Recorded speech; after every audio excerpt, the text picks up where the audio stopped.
Bruce Hector had 4 pressures the last game. He and Leonard Taylor came in there and played pretty well. So now Hector gets to start along with Tandil Smart. I think 2 guys who are at least candidates for the practice squad. Who's going back for this punt?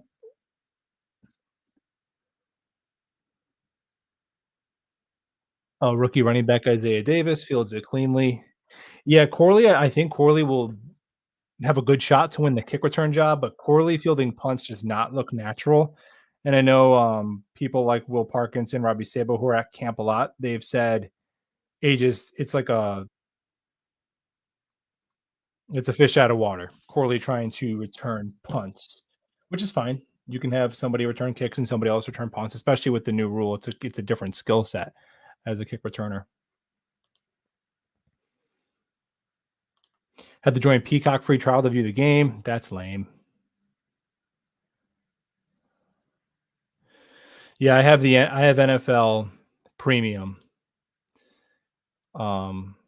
Just because it gives you the all 22 replay of every single game and all the preseason games that are out of network, because of course NFL Sunday Ticket doesn't give you access to preseason, it doesn't give you access to postseason, and it doesn't give you access to primetime games. So it's kind of a ripoff. But what am I going to do? I can't do the bootleg streams anymore where it's like Rodgers back to pass, static cheering. You don't know what happened. I can't do it anymore. I want to watch the actual game. So it is what it is.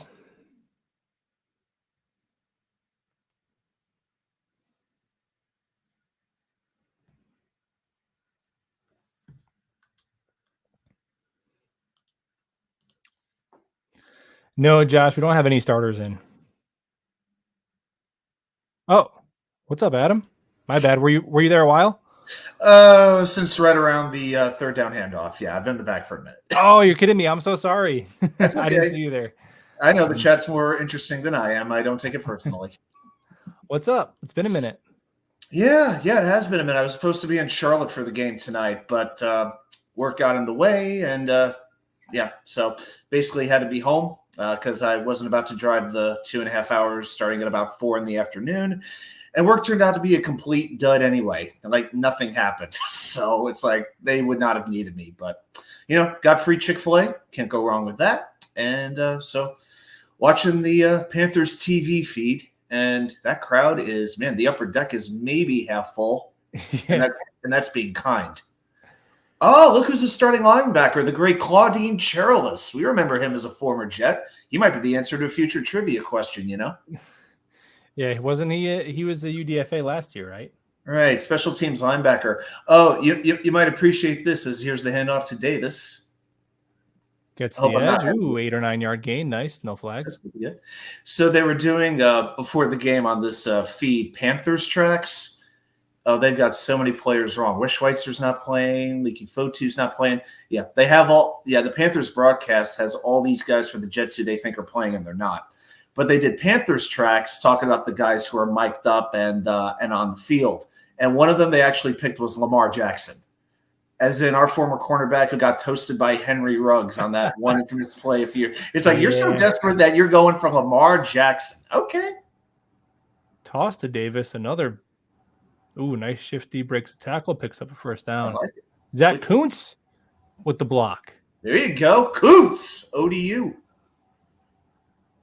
Okay, let's make sure we get the pronunciation down so we don't get demonetized here. It's real. They're watching. Okay, was that 12 personnel? I think that's Yaboa out there too. Let's see. Yeah, your feed might be a little bit different because right now I got to focus on Trevin Wallace. Yeah, I'll probably get different camera angles than you will. Another handoff to Davis. Not much there. Couple yards. So Cole Laveo is starting at left guard. I see Lance McCutcheon at receiver. Yeah, the names the Panther broadcast put on the screen were not correct. These are not the players who are out there. Yeah, what do you think about? So it looks like it's Warren at left tackle and Fashanu at right tackle. What do you think? I knew they were going to give Fashanu right tackle reps, which I'm fine with. I just don't want to see him at guard. You know, guys cross-train at left tackle, right tackle all the time. I think that's fine. Yeah, You know, I just at the don't end want of to the go day, if tackle Morgan guard. Moses goes down, we're going to want to see Olu rather than Max Mitchell. You know, it is what it is. Yeah.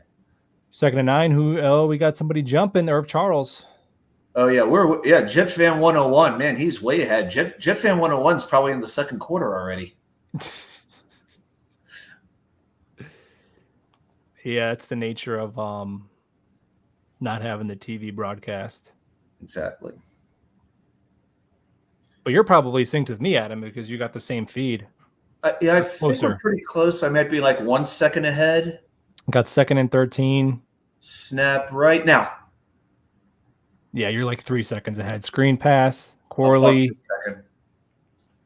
Sync it up a little more. I don't want to spoil anything. All right, 3rd down. So Corley picks up about 5 on the screen. Shanu, yeah, not too much happening on that one block there, one way or another. Xavier Newman starting at right guard. And I think it's Glasser at center. Yes. Yep, it's Glazer. Yeah, that's right. Oh, wait, no. I think that's Newman who's snapping the ball. Did Newman just come in the snap? Yeah, Glazer is Newman's snapping the ball right now. 65. Yep, that's Newman. Boy. Oh, here's the pressure. Oh, he escaped. Oh, he gets away. Oh, slides down. Just shy of the 1st down. 4th down. Go for this. We got 4th down and 2 in no man's land. They're going to give Greg the shot from deep. Why not? Come on, Happy. That's a solid 2. Yeah, that's a solid 2. Yeah, Newman has now played left guard, right guard, and center. I think Newman's going to make the team. You know, they are really going to try to, with the interior depth, they want interior linemen who can play all 3 positions. So 4th and 2. Looks like they're going for it, but let's see if they're just trying to fake him out. Charles in play action. Terrible throw. He had Allen in the flat. Peasley chucked it at his feet. Yeah, I would have had that. You know who would have never done that? What? Martinez, no. Martinez would have scored a touchdown on that play. He would have thrown 50 yards down the field. All right, so turnover on downs. Not a bad drive. No, I'm not going to complain about this. But it's like with the interior lineman, Brady Latham, who I think a lot of people are interested in, they were using him at center against Washington, and he's only played left guard in college. So they really want versatility. We always talked about versatility with the receivers. Can Denzel Mims play this? And that became a running joke for forever. But it seems like they want the versatility from the interior lineman as well. Yeah. I think it's the only way they're going to roster those backup guys if they can play all 3 spots. It makes sense. Yeah, I just want 2 guys who could step into the interior spot, not just one. Yeah, I think. Well, Joe Douglas has mentioned they want to keep 10 offensive linemen, and I think it'd be 5 and 5. And also, Mitchell can play guard in a pinch, so you'd really have a 6th guy who could play the interior as well. Yeah, I mean, Mitchell's an interest. Mitchell's a little bit of a wild card. Not that we want to see him on the field, but what do they see in him? Like, if he was to help the team, what would he be doing? And it's hard to really figure out what position that would be. So, because I feel like Carter Warren is the 4th tackle right now. So, I don't know. I'm not sure what they're. Mitchell to me is the one that I can't really put a finger on. I was so sure they were going to sign Connor McGovern as depth, but the longer it goes, the less likely that's going to happen. No, I don't think. I honestly don't think we're going to see. I think everyone who's going to make the 53-man roster is probably already on the team. I mean, maybe one guy that's a cut down from another team, but I don't think we're going to see Dwayne Brown, Quan Alexander, like one of those August signings. I mean, it's already 3 weeks. We got to figure out how to get Hassan Reddick here before we're signing other players. Yep. Sorry, guys. I'm 20 minutes in. I waited 20 minutes before I mentioned Voldemort. I think the over-under was 18 minutes. I took the under. Turnover on downs. Peasley, come on, man. Yeah, throwing on the run is, I guess that was not his specialty. All right. Now, Jack Plummer, is that Jake Plummer's son, the Panthers It's gotta quarterback? be. He looks just like him too. Right? I saw Kaz tweeted a Plummer ball. I'm like, Jake's still around? Yeah. Yeah, I was wondering that. And they zoomed in on when he was under center. I'm like, he's got to be related to Jake. All right, 1st and 10.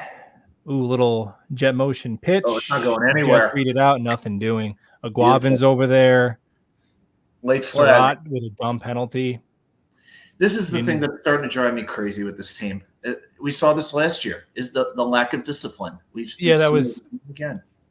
Look, is it a little ticky-tack kind of, but you like suplex the dude after the whistle. They're going to call that.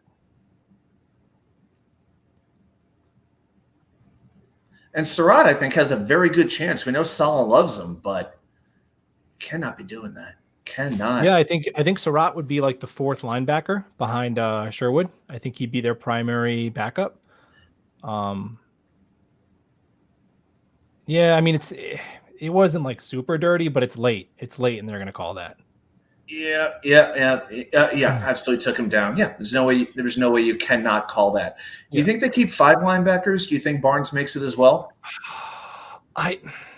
It's tough, man. When I do a 53-man roster prediction, it's tough to keep 5 linebackers and do everything else you want to do, like 5 linemen, 5 defensive linemen. Yep. But it seems like Surratt and Aguavin are ahead of Barnes, and I like Barnes. I hope he makes the team, but I don't think he's definitely not a lock. As a second-year 6th-round pick who's not even starting in the preseason game where 30 guys are inactive. Oh boy, yeah. I mean, they love Aguavon for the special teams, no doubt about it. But Surratt's very good in that spot as well. Yeah, and Surratt, I think Surratt gives you a little bit more at linebacker, where play action, wide open to the tight end. Eccles makes the tackle, 1st down Panthers. Interesting that Eccles is playing.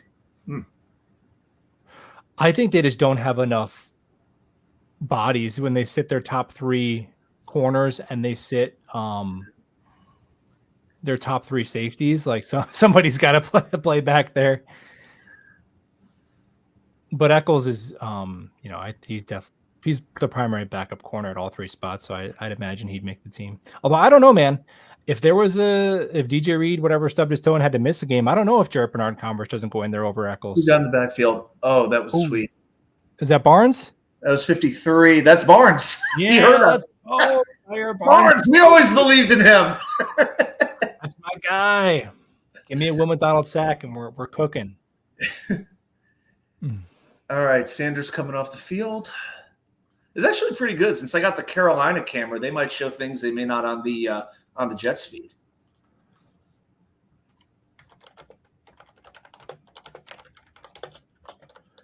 All right, here we go. 2nd and 9.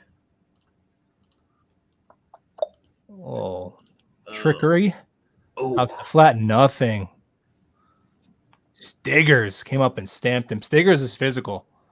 Oh, I love him. I love that guy. I do. Both JBC and Stiggers are very physical corners. I mean, wasn't that Bryce Hall's number 37?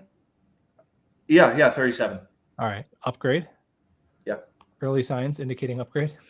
I hope Bryce's career isn't over though. Even though I always thought he got a little bit more flack than necessary. I thought he was a fine backup corner. Yeah. He had his moments, but it's like we went from good to great. Oh man! Oh, nice hit on the slant route.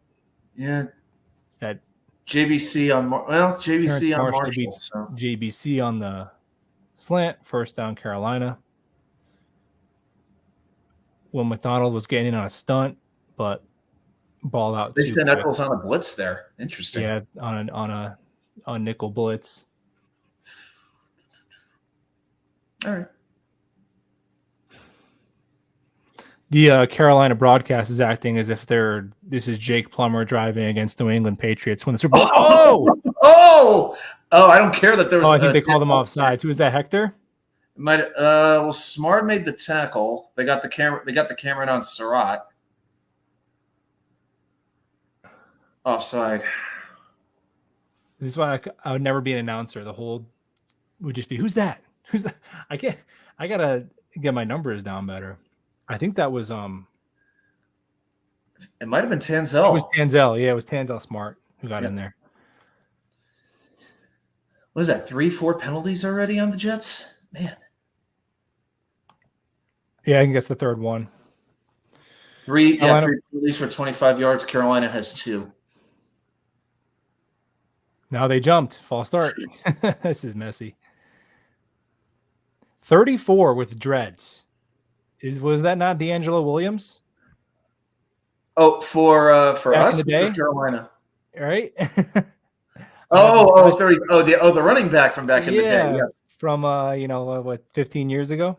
Oh yeah. 34 for us is Al Blades Jr. Yeah. Yeah. Coming up on Wednesday night, I'll give you a profile on Al Blades Jr.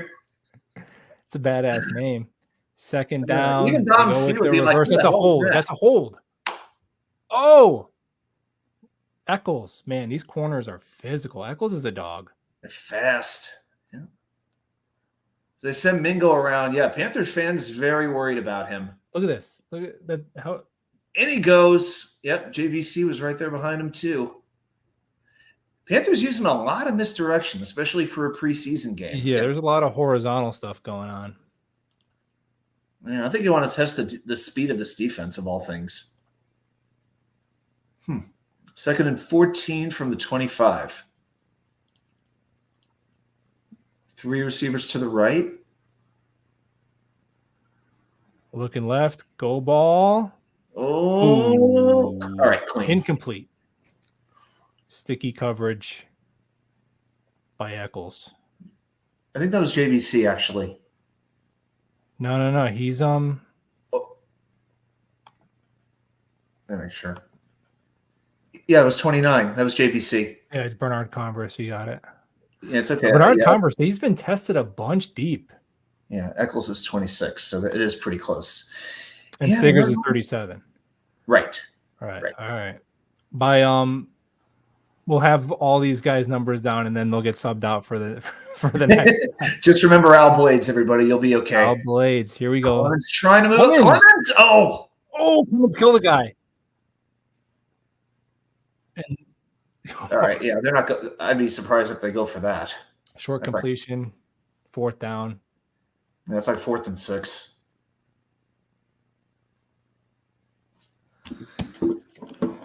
JT Sanders. I didn't even realize he went to the Panthers. Yeah. Tight end from. Was it Cincy? No, he was Miami. Really? Either Miami or U of F. He was definitely one of those 2 Florida skills. Okay. Here comes No. I'm Texas. JT Sanders. Texas. Yeah. All right. Kick is good. All right. 3-0. 3-0. Yeah, people now betting the under for the season on wins, I'm sure. Eddie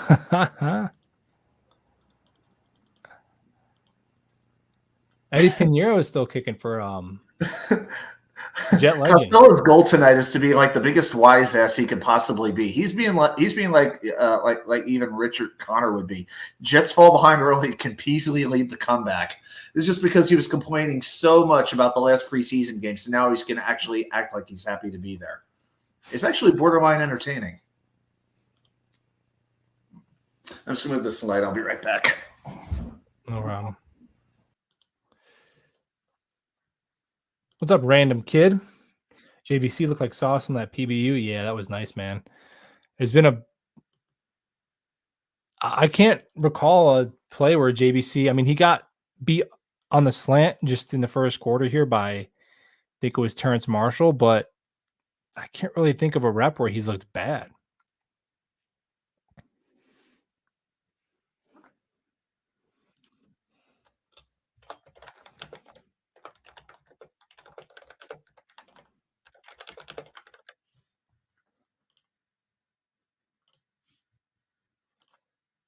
All right, in a real game, Clemens is going to call for that hit. Yeah, I didn't see the replay, but I saw him come through as Watu-K's back. I saw him come through and smash the quarterback, but I didn't see the replay if he finished. It's about Clemens on that hit he just had on the quarterback. You're liking Tack? Yeah, I like Tack McKinley. He's my wild card for this pass rush. If we have to survive a certain number of games without Hassan Reddick, I think that's a player who could step up and pick up the slack a little bit in Tack McKinley. But he hasn't been out there. He hasn't been out there early again. So I hope he gets in this next wave with when Clemens and McDonald come out. I hope to see Takk McKinley before Jalen Holmes and Eric Watts. I thought he played. I thought I saw him on the field on a replay that he played. I think he's played at least one snap. Okay. I'm pretty sure that I did see him. I can pull up the live snap count and we can know for sure. Oh, where do you go to get that? If you just go to like NFL.com and you just go to the game and you click player stats and you go to defense, even if they don't have oh God. Oh no! But they're showing on TV the Bubby Brister to Sam Mills pass. Oh my God! Oh, the inaugural win. They're saying that was the Panthers' first victory ever. I just had to watch Bubby Brister again. Oh, that hurts.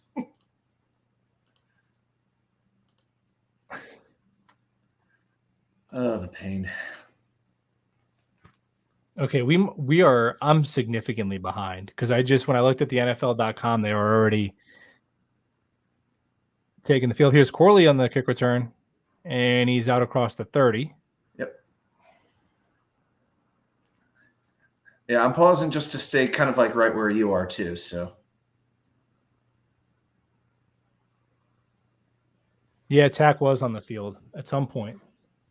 He's been logged into the game log there.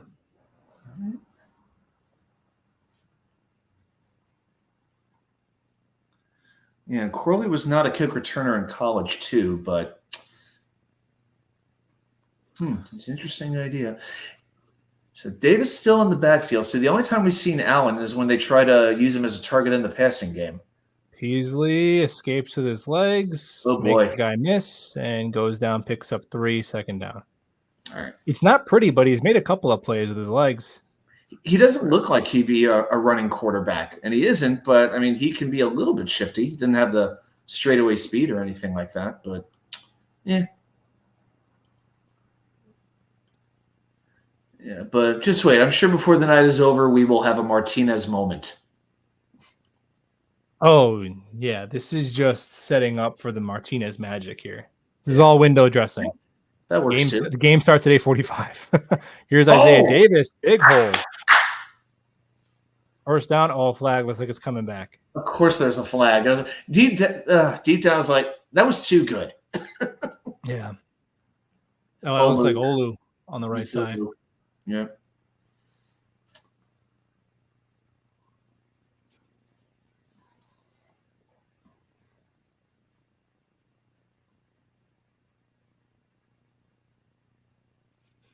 So, has anyone checked on Joe and Clark yet?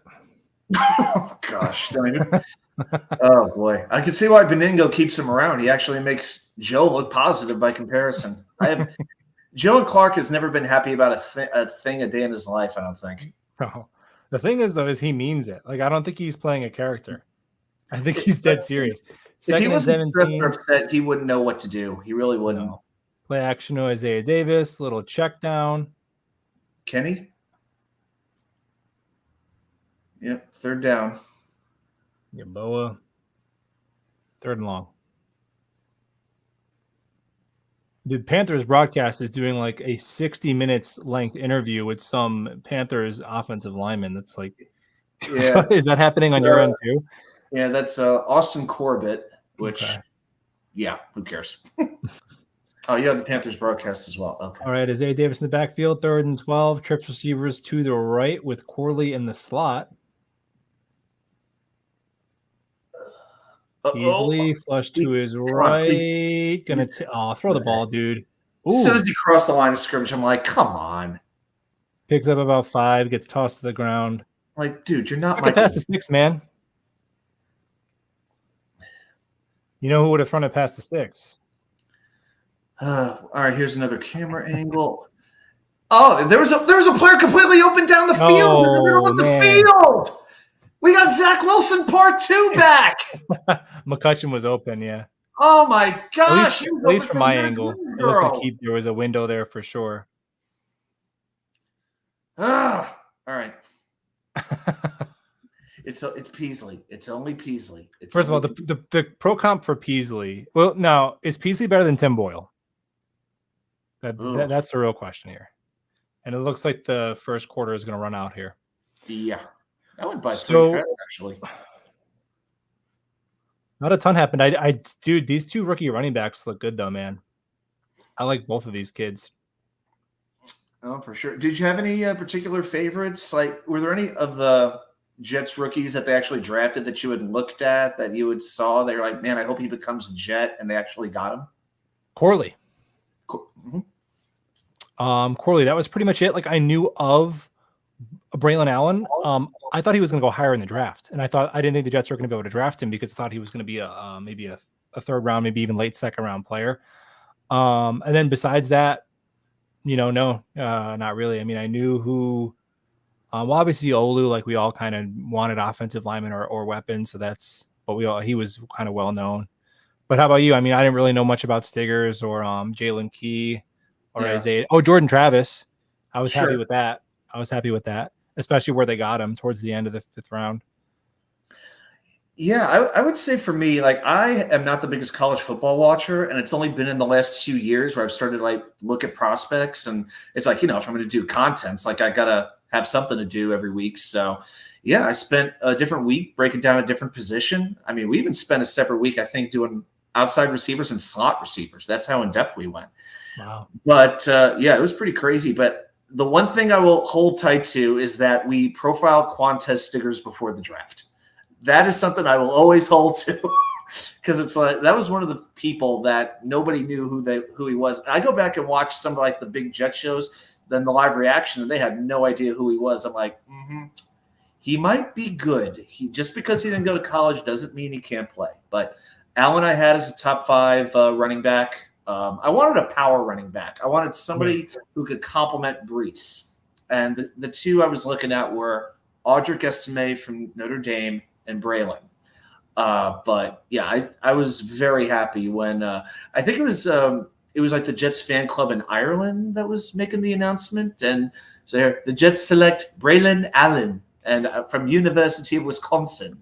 Oh, I was so happy. I was overjoyed.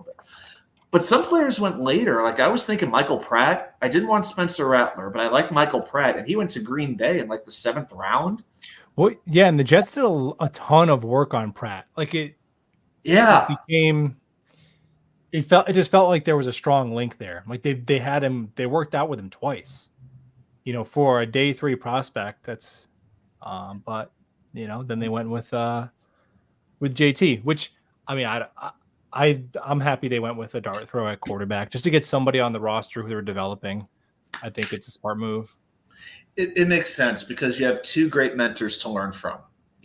I think. I would say the one other guy, I really thought Malik Washington would go earlier, but once we got Corey, he went to the 6th round in Miami. With Miami. Yeah, him, like there were some receivers where I was like, man, like Javon Baker, Washington, that I thought, maybe double dipping at receiver instead of going with the running back, if I had to, just my preference. Here's the punt. That's a line drive. In the rain, line drive, but a deep one all the way back to the opponent's 12. Stiggers, just beautiful. And then Eccles cleans it up. Finishes it. I love it. That's the play I'm most excited about so far.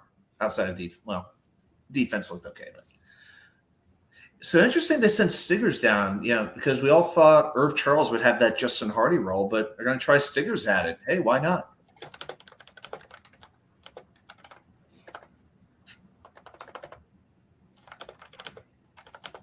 All right, so Carolina will be starting from their own 14. 10 seconds gone by in the second quarter. It looks like Baby Plummer is still in, I think. Yep.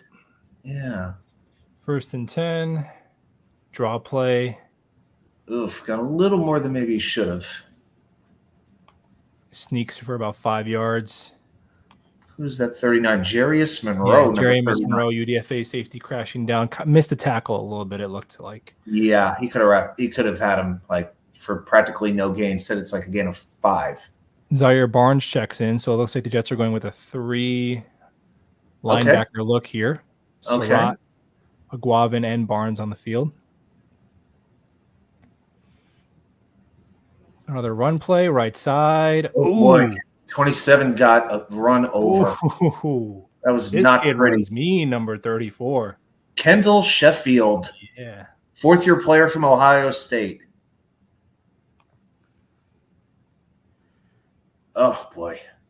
And then he kind of held up Surratt because Mr. Kendall was on the ground, so that prevented Surratt from doing anything.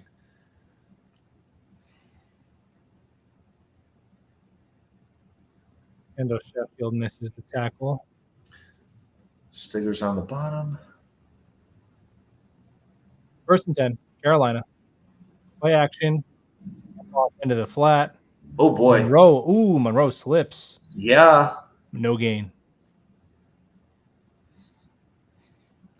Braden McGregor on the field, Leonard Taylor on the field. Here we go. Got a couple of UDFA season, baby. Yeah, time for that baby defensive line to cook a little bit. I like McGregor. I think he's got some potential as a pass rusher. I feel like it's almost like one slot for either McKinley, Watts, or McGregor. And I'll throw in Jalen Holmes as well. I don't want to leave him out because he's been getting praised up a little bit. But McKinley, I think those guys are all fighting for one spot. Nice. There you go. There you go. Surratt, was that 93?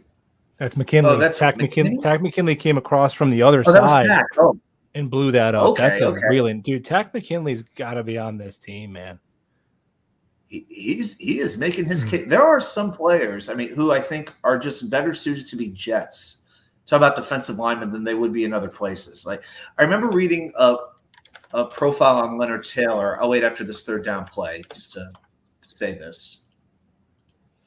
Third down and 12. Get there. Come on. Ooh, got him.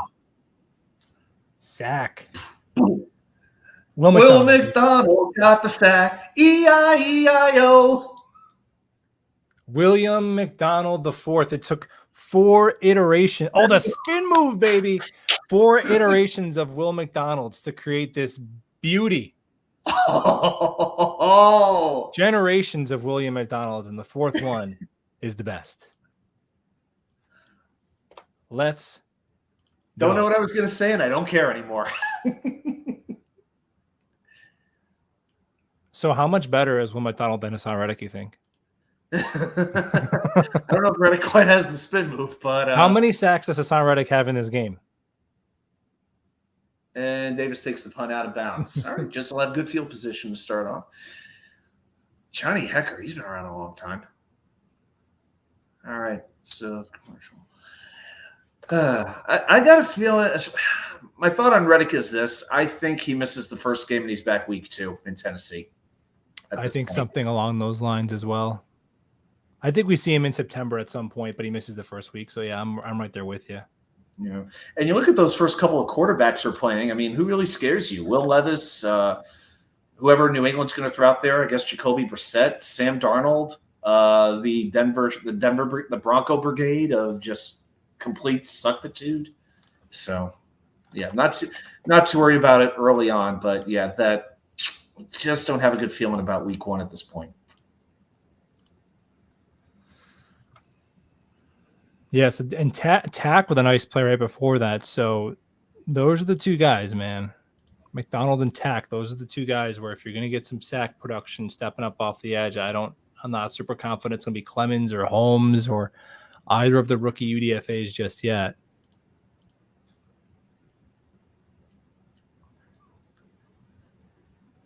There's one thing this coaching staff can do is develop defensive linemen.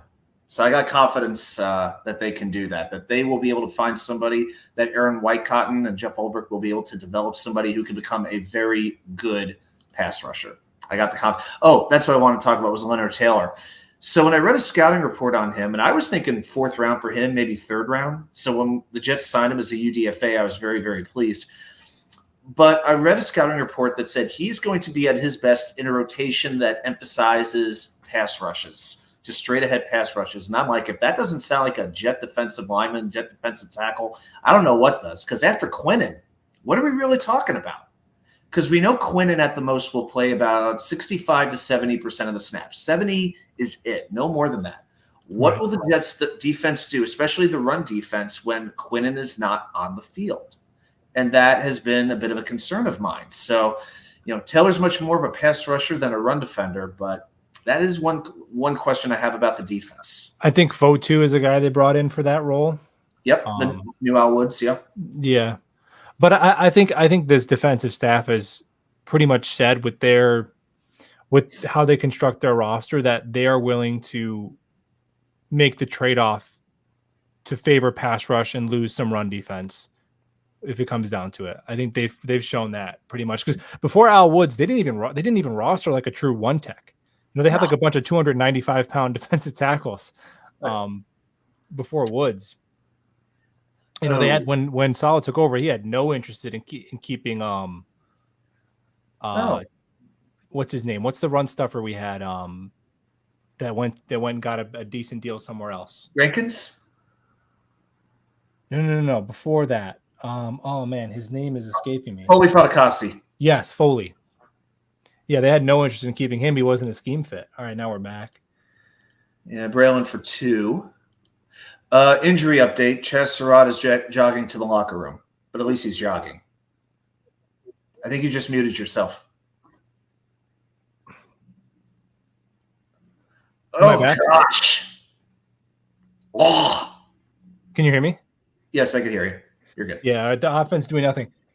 What is the point of rostering Chaz Surratt if he cannot play more than a quarter without getting hurt?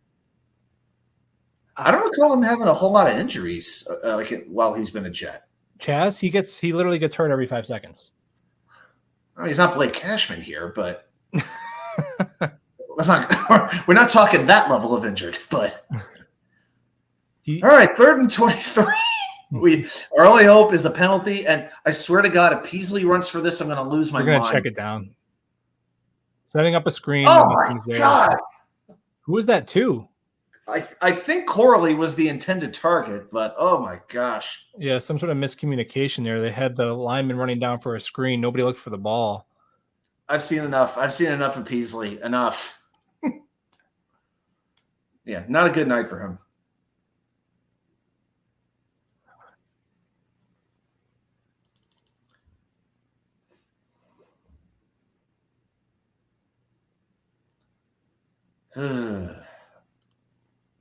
Start off with good field position. How many yards did we just lose on that? My gosh. Ooh. They got rushed in on the punt. Fair catch. Oh, fair catch. Ran it. A little blue on blue there. And the Panthers will take over at the 20. So whoever had the under on this game is smiling right now. Yeah. This has been ugly. The first preseason game was fun. This one's been disgusting. Yeah, I'm glad I didn't spend my $15 to go, because that would get you into the building. And that was just like 2 days ago. Might have been even less by now. But yeah, we went backwards 13 yards on that drive. Delightful. We're back, baby. Mid-season form. Yeah, mid-preseason form. But yeah, I mean, we're not only benching the starters, we're benching the backups for the most part here in most positions. So, like defensive line, I mean, our top 4 defensive tackles are all deactivated for this game, just for instance. So,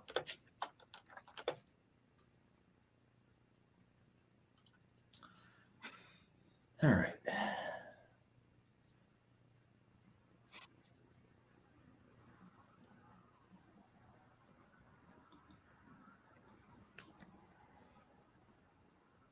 Yeah, I'm all on team McKinley over McDonald, dude. Or over Clemens. I can't do Clemens, man. I don't. They love him for some reason, man. I'm not saying he's the worst player ever. Like, if you want, he could be on the team, he could be part of the rotation, but it seems like he's penciled in for a significant role, and I don't get it. I mean, he was definitely. I thought Olberg's press conference was interesting, and that he was, kind of hyping him up. Talking about how he's lost the weight, which I felt he needed to do, so he's more around his rookie weight. But, I mean, to me, he's a special teams sort of run-stopping defensive end. I mean, He said his pass rush is developing. Well, I don't know. I don't know if it's developing enough because he has to be able to do more than just bull rush. Yeah, so look, I'm not going to be able to grow a luscious goatee like you are, and Michael Clemens is not going to be able to rush the passer. Like this is, you have to accept your limits at some point as a grown man. It is what it is. Because he's 27. That's amazing. I think he's older than Sam Darnold. That is crazy to think about, but I think you're right. I think he's old, like the same age as Sam Darnold. You should go in like celebrity boxing or something like that one day. You can throw all the punches he wants. Okay, Sam Darnold.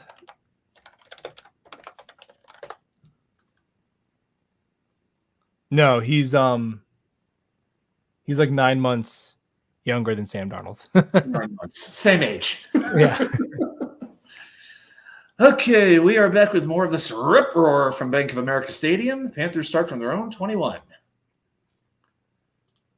Trying the blitz. Oh! A little bit, okay. A little bit out of reach. That ball can't be live. It has to be in a complete pass. Yeah, it's. Oh, yeah, going forward. There can't be a penalty on this. Who hit him? A couple of people did. Oh, they sent Stiggers on a blitz.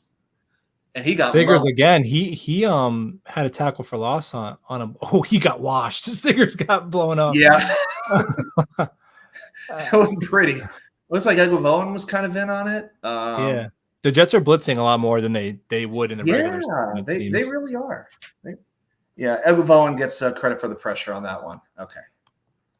Panthers coach with the extra medium shirt there. I think it's screaming. I'm going to try the dump. Wow. Play action. Almost. Throw over the middle. Oh, you got to catch that. That was almost Al Blades. I actually think the Panther receiver dove to kind of knock it out of his hands. I don't think he dropped it. Al Blades Jr. I don't think it was a drop from what I could tell on that one angle. Let's see if we get a replay. Okay, here it is. Plummer with the pass. Let's see if they actually show it. If they actually okay. Here's the angle we'll see it from. No, you got to catch that. Got to catch that. It doesn't come easier than that. Yeah, Al Blades. I think we'll call him Al Scissorhands.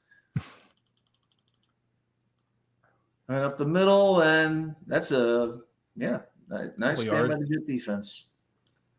Third down. Oh, there's Watts. Aguav, and Hector in on the tackle.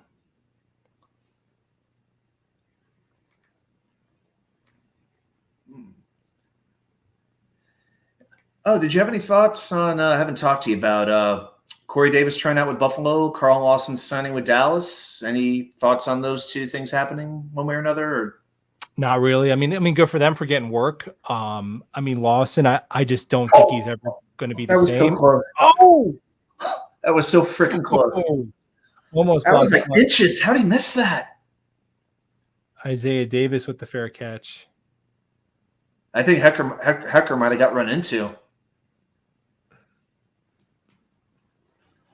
I might have to. I don't think they're going to show the replay. I'm going to go back 15 seconds. I want to see who got in on that.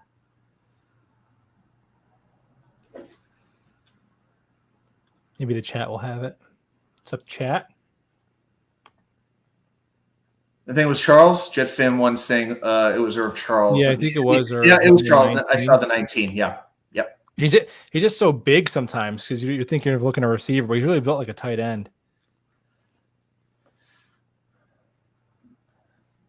But yeah, I mean, good for Carl, good for Corey. I mean, Carl, I don't think he's ever going to be the same with those injuries. It's tough with the back. And then Corey Davis, like I was bummed when he retired last year. I think that Jet fans underestimated the impact. I think he would have been the second best receiver on the team last year.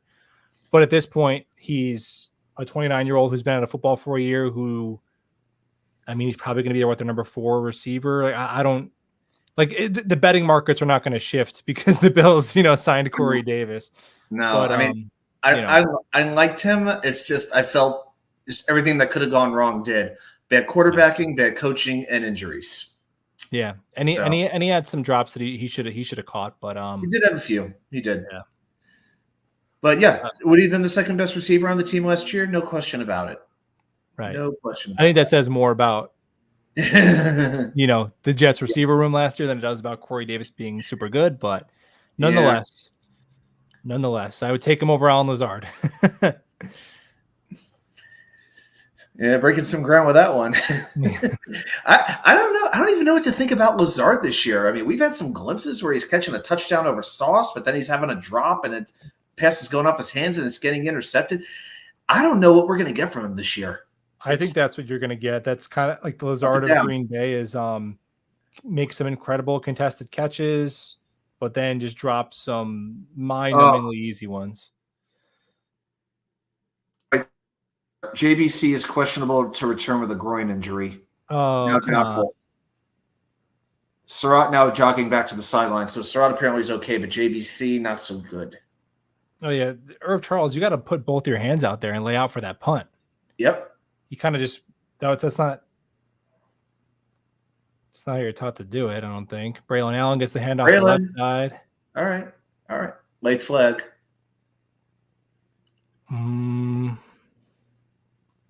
Very late flag. Yeah. That number 0 looks so good. It really does. Way better than would have with the last iteration of uniforms. Holding on 67. That's Carter Warren. Yep. Well, the good thing about Carter Warren and Max Mitchell is we're multiple injuries away from seeing either of them. So they're just kind of simmering in the back burner.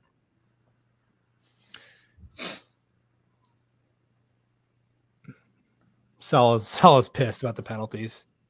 It's tough because you don't want to like get negative about the preseason, but the one thing I do, it's like the penalties when you've been an incredibly highly penalized team and you're still committing penalties in the preseason. It does make nice catch by Allen on the dump off. It was.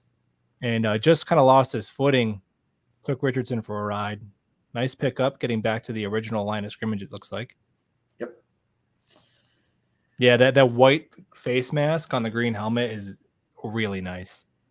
Yeah, like when it's under like the lights at MetLife Stadium, it's gonna look dynamic. Mm-hmm. 2nd and 12. Jarvis says take some shots downfield. Well, it'd be nice if we can get somebody open. Well, yeah, we've had somebody open at least once or twice, and Peasley hasn't thrown that direction. So I wonder if he's just uncomfortable doing this. Allen picks up 3.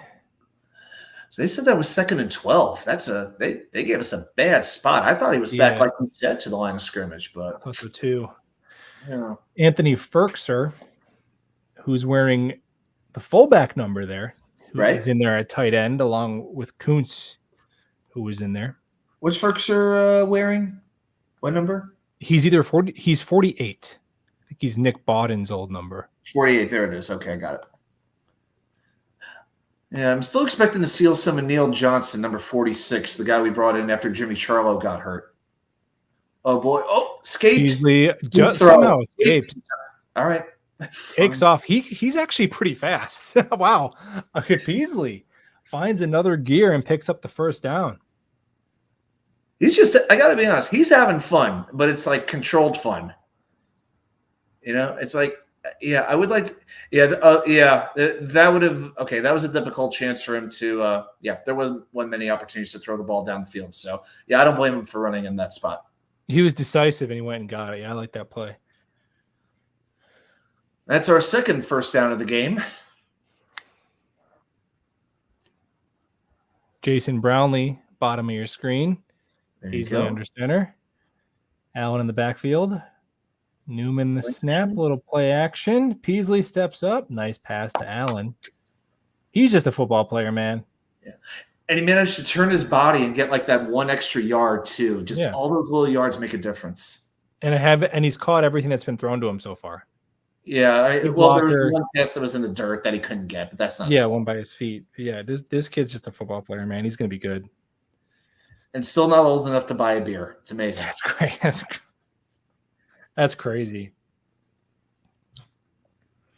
All right, 2nd and 3 from about midfield. A toss. There we go. Allen kind of did that on his own. Blocking didn't really work out, but Allen picks up the first down. Simple but effective. Ferkser came across on a whim and got depleted.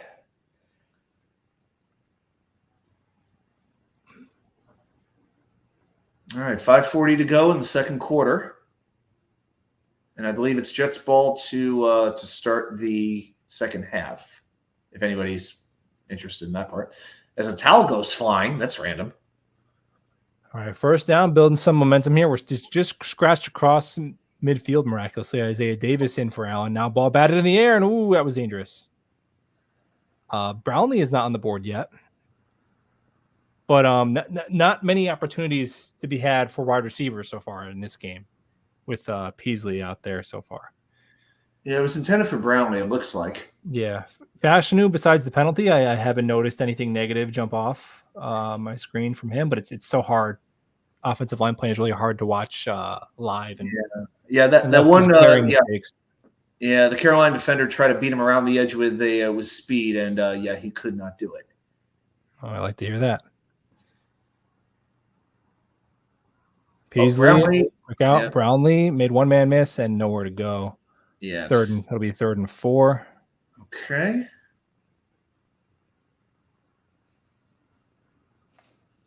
Claudine Cherilus, they keep zooming in on him of all people. Wow. Yeah. Maybe it'll be the next Frankie Louvu, the next linebacker we had, who somehow finds his game and winds up getting a big contract. Could happen. The revenge game. Must be. Yeah, we have quite if you think of the linebackers that we've just had and let go in recent years, and we still have good linebackers. Imagine we still have like DeMario Davis and Blake Cashman and Frankie Louvu. Like that's 7 man. Wouldn't be bad. Corley in motion. Is this a timeout? Timeout Jets. Okay. Yeah, that's a good time to take one.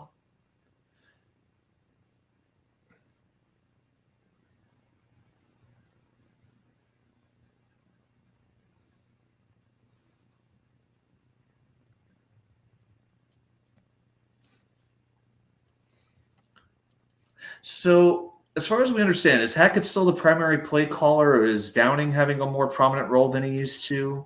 Per Sala, Hackett's role has not changed since last year. Okay. For the Steelers, Jalen Warren sustained a hamstring injury and is doubtful to return to tonight's game. Oh, that's no good. No. Yeah, Najee Harris, man, that's somebody I thought was really going to be good, but he has just not done a whole. And it's like if a running back can't succeed in Pittsburgh, because they almost always have a good offensive line, it's like, jeez. Yeah, I think if you're going to take one in the first round, they better be great. Although he's had some good production, but he's not like a difference-making back. I remember, I think it was somebody, I don't know if it was my show or if I was guesting someplace. Maybe it was another chat. But we were talking about Braylon Allen, and somebody said he's A.J. Dillon part 2. And I said, I hope not. I think it'd be much better than A.J. Dillon. I'm sorry. Dillon, to me, has been a disappointing running back. I feel like since his rookie year, he's kind of tapered off a little bit every year. Yeah, no, Dillon is not as elusive as Brown. I think he's a little bit heavier than he should be, to be honest. Yeah. Because Allen is like just a piece of granite. So it's tough to find a pro comp for Allen, because when's the last time you've seen a 240-pound back who runs straight up like that? I mean, really, since he's not that big, but he does remind me of Brandon Jacobs a little bit. I like that. In his heyday, although I think Jacobs was like 265. Jacobs is, I think, a little bit. Yeah, he was more of a straight ahead. Allen, to me, is not straight ahead necessarily. He's not going to run like he's not Jerome Bettis or Marion Barber back in the day. He's not that kind of a guy. Maybe a little Rodney Hampton. I don't know. Nah, I don't know. I don't know. It's funny. Even though like I've always been a Jets fan, I actually became a Rodney Hampton fan like very early. I couldn't figure out why, but so I just always remembered him as being fantastic. I don't know. I just when I was watching the Giants, it was like I liked Hampton. Strange. But yeah, it's weird. It's like my dad's a Cowboys fan, but it's like I've never seen him with any Cowboys gear or anything like that ever in my life. But yeah, grew up in Brooklyn, roots for the Cowboys. We're back and a handoff. No, I don't. No. Short. Yard short. Allen looks like it's going to be 4th and about a yard, maybe a little bit less. They're going to call it 4th and 1. I don't know. Give this to Braylon Allen. Give heck? this to Braylon Allen, baby. Shoot, Burks I are need to getting give a it lot to of work in the Sure. second quarter here. Looks like they're going for it for sure. Oh, they're going empty. Allen at the very- bottom of your screen is a wide receiver. Burks are in the slot. This is an interesting shotgun. play. No, come on. They got to be running this down. There's no way. And they're going to throw it, and he's got it. Corley, first down. Corley picks up 5 on the 4th and 1. All of a sudden, you're ahead of me? How'd that happen? Oh, my bad. Let me spoil it for you. No, it's like I was ahead of you, and I know I'm like caught up here, but that's weird.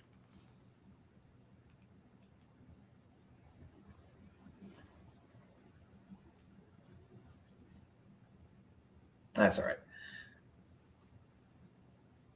1st and 10. Come on, let's punch this in. Let's take the lead. Yeah, right before halftime. Let's do it. Hand off to Allen.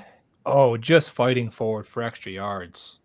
Something we did not have last year with our running back depth is some toughness. We haven't had a running back like that since Chris Ivory. Yeah. Yeah, you're right. Sean Green before him, I guess, right? Like just a battering ram. Yeah, Green was just such a different running back. He was the closer. I mean, he had a little speed, a little power. He could do like a little bit, but he was really the closer. Yeah. And it's like he always got better as the year went on and as the game went on. He was a very unique running back. 1 yard blocked for Allen. When he picks up 2nd and 6, they go right back to him. He cuts it back and again just makes 4 yards out of nothing. So it'll be it'll be 3rd down and about a yard, maybe a little bit less. Love it. I haven't seen. Yeah, I guess hopefully Brady Latham will come in the second half, but I want to see if they put Latham at guard or at center, like we talked about. I'm muting the Panthers broadcast. It's pretty awful. I've had it muted the whole time. It's pretty bad. They weren't going to tell me anything I wanted to know, to be honest. Here's why Claudine Charles is so fantastic. Reminder, season tickets are available, as are individual tickets and luxury suite tickets and just about every other kind of ticket you could want. All right, 2-minute warning. Okay.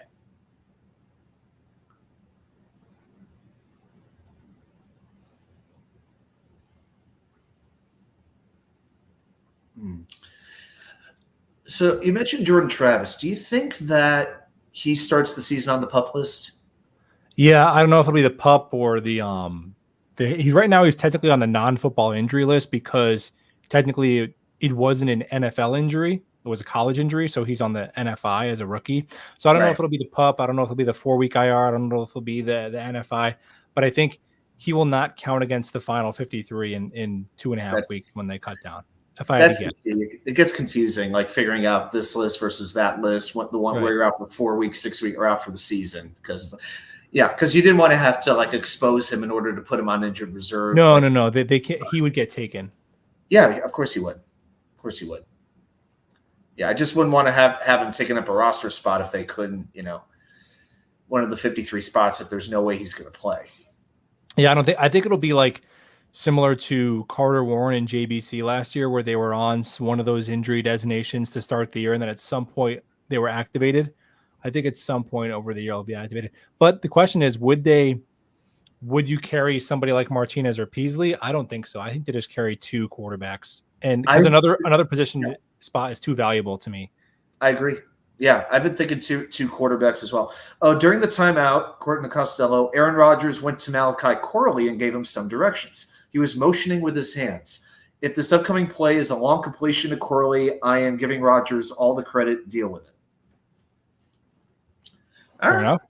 All right. I love that Rodgers is like there on the sideline engaging with the players and all that kind of stuff. I love that he does that because not everybody would. No, he's all in.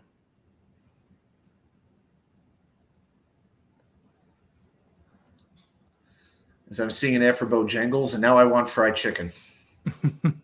Struggle is real. More laundry on the field.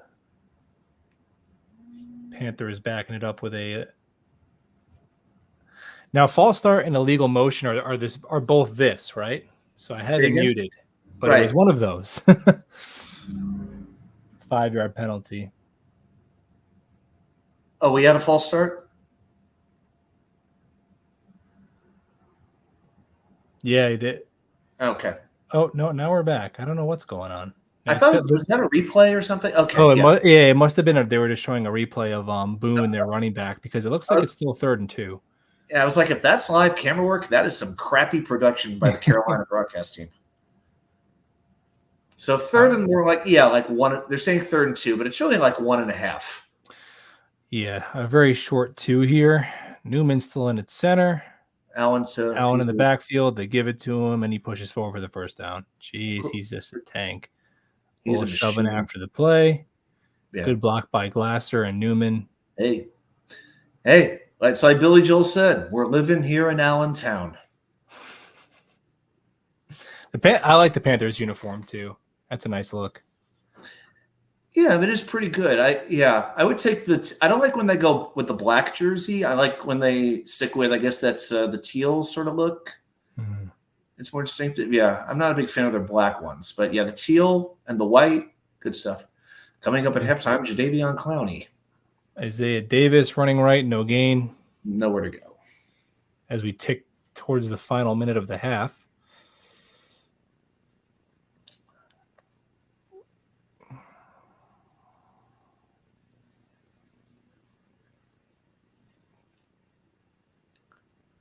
Let's target Kuntz. Come on. Give Kuntz the red zone shot. Seriously. Just take one shot in the end zone. Why not? Oh, dump off to Davis. Nothing doing. Back to the line of scrimmage. I don't think he made a very good decision there. Just there's like 3 defenders who are just waiting for him to gobble him up. Jets do have 2 timeouts, but don't seem to be eager to spend either one of them here.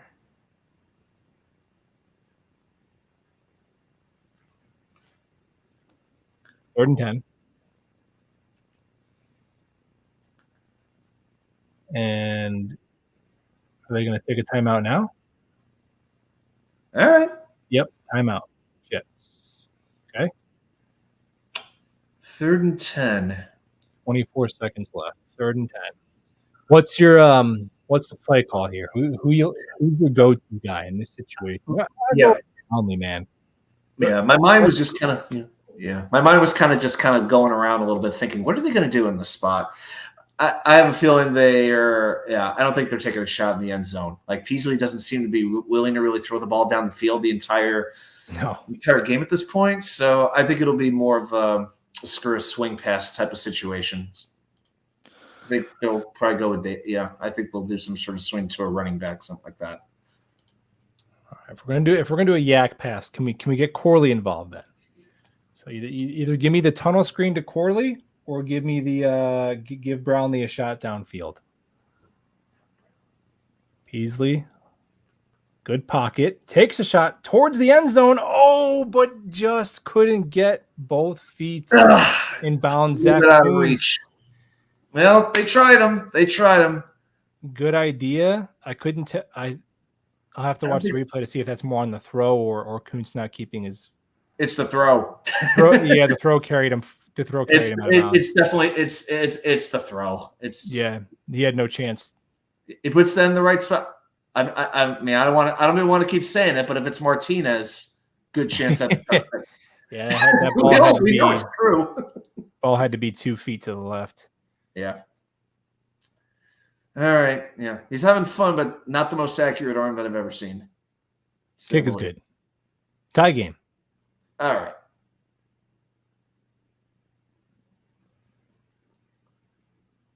Greg Z makes the kick. They'll probably give Siebert the second half as they do have 2 kickers on the roster.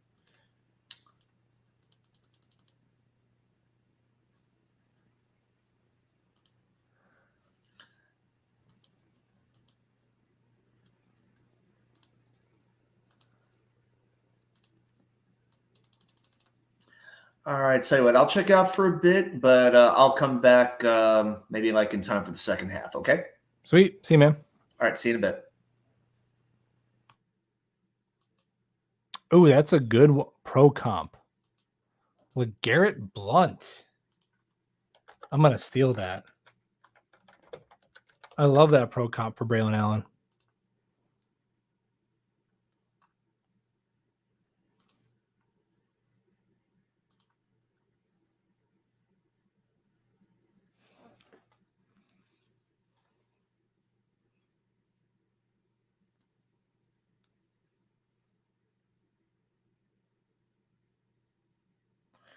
So Greg Z to kick off, 14 seconds left. And out of the back of the end zone. So I believe that comes to the 30 under the new rules.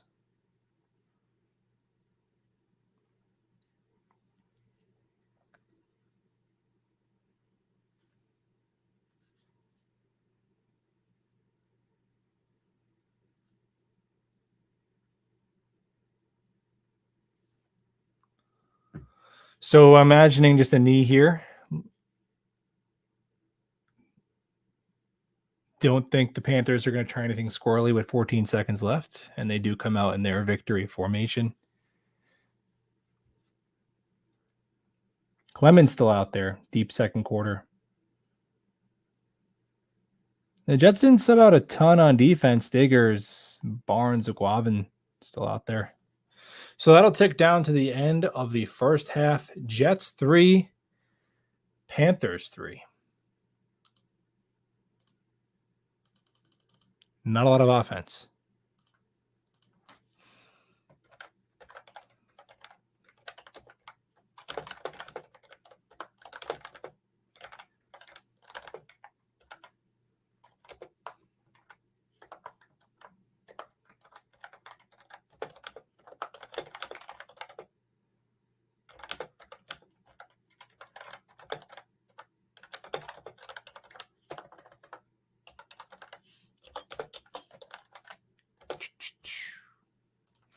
Let's take a peek at our leaders.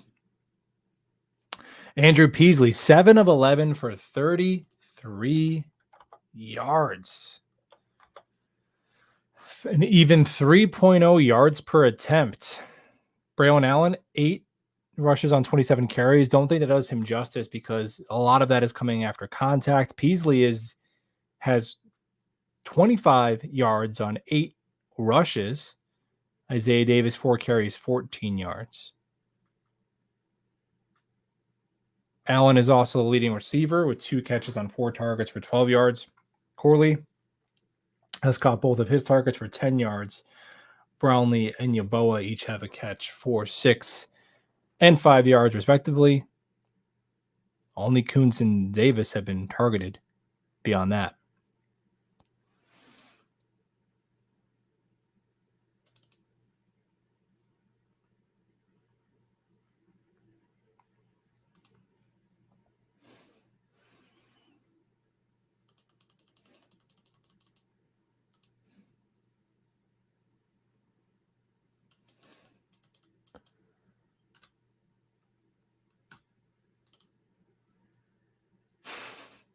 Malik Taylor isn't playing. So per Rich Samini, Malik Taylor does have an injury. What'd you miss? Not much, man. Not much. The highlight was probably a Zach Kuntz incompletion. Defensive struggle. Penalties. This is preseason football, brother. Not a lot going on. What's up, Dano? I don't think Braylon knows how to fall backwards, man. Loving him as a huge contributor milking games. Oh, yeah. Yeah, Malik Taylor is injured, so he's not a roster lock.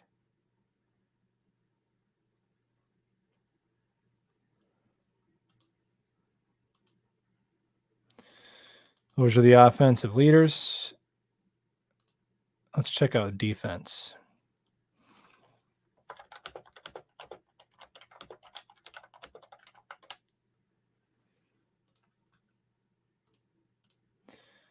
All right, defensively. Pass is defended by Sam Aguavin and Al Blades Jr., who had one thrown into the breadbasket, but dropped it. All 3 of the backup corners in Stiggers, JBC, and Eccles looked pretty good, man. They all had at least one big tackle. JBC had a good pass defense. Well, JBC isn't listed as that he had a pass defense, but I would have counted that one up the left boundary when the Panthers were in the red zone. Eccles leading the team with 3 solo tackles, and he's been good on special teams.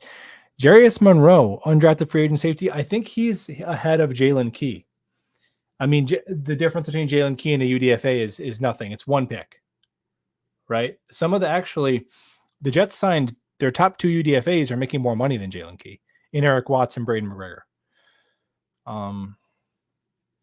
Will McDonald has the lone sack because Will McDonald has got some pass rush skills, man.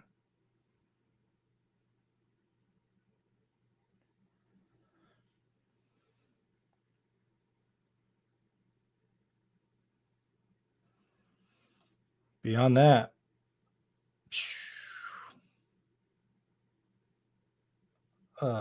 penalties by Carter Warren, Olu Fashanu, Irv Charles, Chaz Surratt, and Tanzel Smart for the Jets.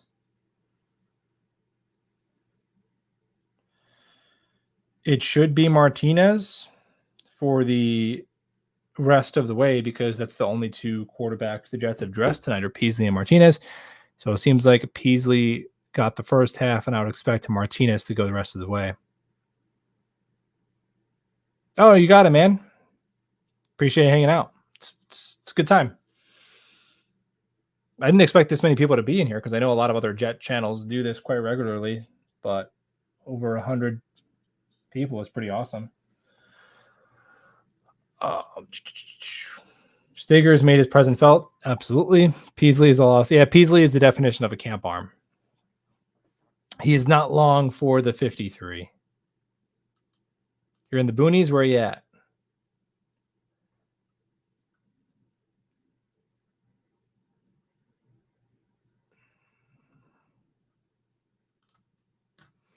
So now, second half, I think we're going to see. So Martinez will be in there. He had a pretty good connection with Brandon Smith, UDFA wide receiver who was in the UFL for a little bit. So we should see him. We'll probably see. I mean, there's not that many receivers. Travis will probably still see a little bit of Brownlee, and I would even maybe some Corley into the second half. Why not? Abanikanda and Valladay probably will take over for Allen and Davis. You'll see Kuntz and Sefcik and Fursker probably instead of Yaboa. Leonard Taylor. Thank you.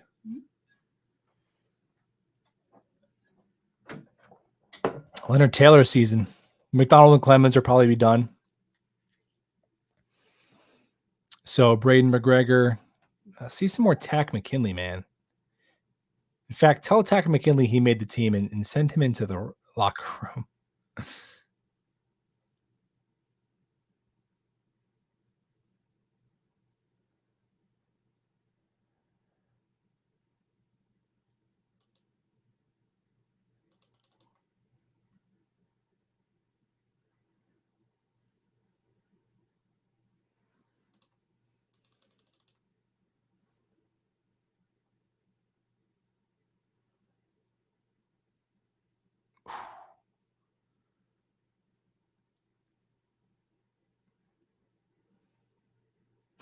Honestly, they were showing the replay of the Will McDonald sack. I'm like, man, they could have called another ticky-tack foul on that one.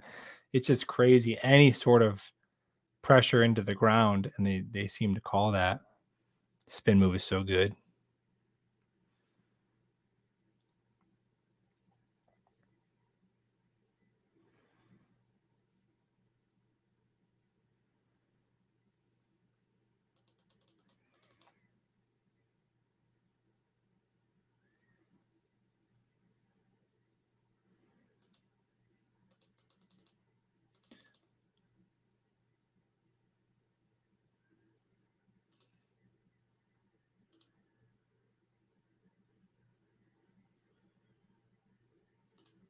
Alaska, damn.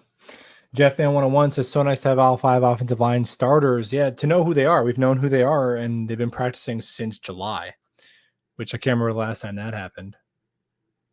I mean, this time last year, we were like, is Dwayne Brown alive? What's going on?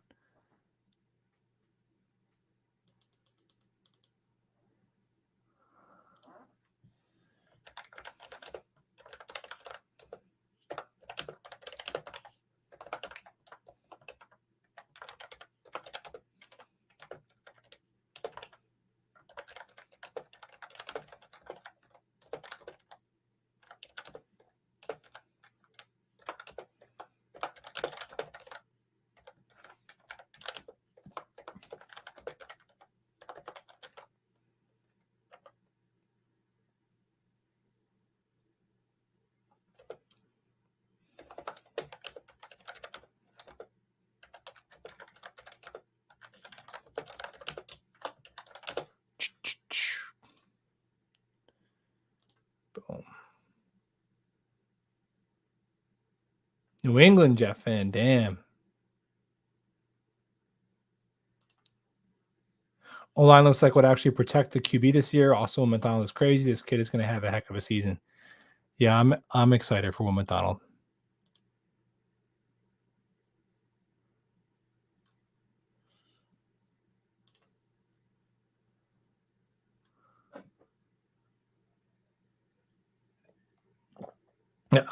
To me, Will McDonald, I already know. I know he can rush the passer in obvious passing situations. Like, I know if that's his role, he'll be good at that. But let's be honest, you don't take a guy at the 15th overall pick just for him to do that. So can he do more than that? That's what we're going to find out. But I already know, man, like it's 3rd and 8 and he sticks his hand in the dirt to go get it. He's going to be good at that. He's too long, bendy, and athletic and has one lethal move that if he can just go, like if he has a nice little speed and dip and the spin to move off of it and you don't know which one is coming, and if you cheat inside for the spin, he's going to rip around you. If you overset to the outside, he's going to spin inside. Like he's never going to have Jermaine Johnson's bull rush, but he's got some tricks.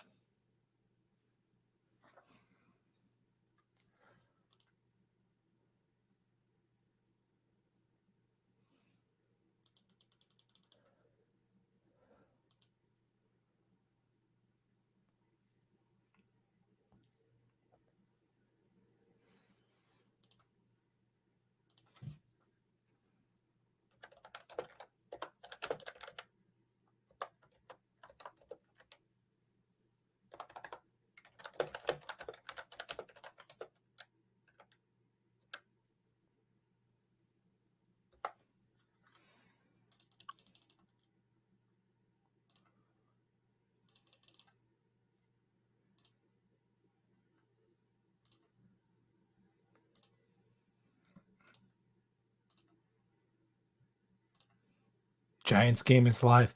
Yeah, I saw Daniel Jones, man. It's tough. It's tough. You know, the dude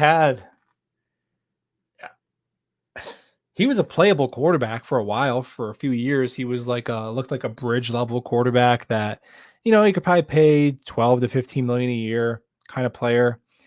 Then they give him that big contract, and now it's like he's the worst quarterback in the NFL. And he gets injured, and he looked terrible in the I mean, I know it's just preseason, but dude, you're the starter.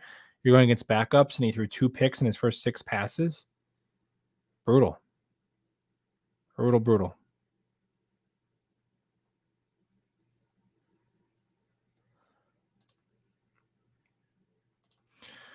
Why have we, Ethan asked, why have we played no starters? What's up, Y2K? Why have we played no starters for so far any games in the preseason? Are we trying to prevent injuries? It seems like most other teams around the league have played at least some of their starters. So do you have a hot take on the bubble wrap versus get the guys ready debate?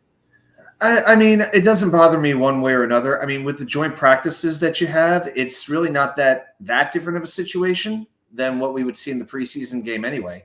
So I think that those reps are actually more meaningful than we might think. But, you know, most teams are going to start the season kind of wonky because there's only so much contact. You don't have 2-a-days anymore. You know, how a team plays week 1 or week 2 is not as indicative of how they'll play the rest of the season as maybe it used to be. Because some teams value winning preseason. Like Bill Parcells wanted to win every preseason game. The Baltimore Ravens are excellent in the preseason, but some teams don't really value it as much. But I think with the game against the Giants, there will be 16 days between that game and opening night against San Francisco. So, you know, I expect them to play a good amount of time in the Giants game. And, it doesn't worry me. It really doesn't. Yeah, I don't. As someone who makes videos about this team every single day, picking apart every decision and all that, it's just one of those things where I'm like, I don't care. Do what you want to do, man. I really can't think of a Jet season where I've gone back and been like, man, if we would have prepared in the preseason differently, it would, you know what I mean? I don't know. Like if Like Aaron Rodgers, 2003, what if we hadn't played Chad Pennington in the preseason? Or what if Mark Sanchez hadn't gone back in the Snoopy Bowl against the Giants and hadn't gotten hurt? So, yeah. What if Geno second Smith half didn't get underway. punched in the face? Oh, look at this! Look at this! What's happening? I'm behind. Come on! All right, kickoff. Something good is going to happen. Codrington. Brandon Codrington, UDFA back. Oh, past midfield. Down around the 30 No, I'm ahead. spot. What the hell's going on here? How does this make any sense? How are you ahead of me now? All right, I'll pause. Well, hold on. Let me refresh and see if I can catch up. Okay. Brandon Codrington, baby. Wow. I mean, I've always been a believer in Brandon Codrington. Izzy Abanikanda just checked into the game, 1st and 10. Jets. Ooh, we're a second half team, brother. I think I just missed a play. I think, Izzy must have just picked up a first down. Yeah, he did.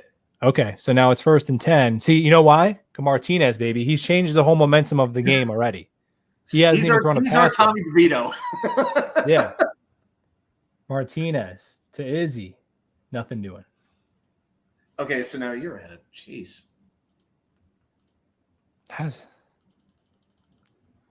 Meanwhile, they have to show Dan Morgan on like a third of the screen getting interviewed. Oh, and did you see Irv Charles doubtful to return with a hip injury? Yes. Okay.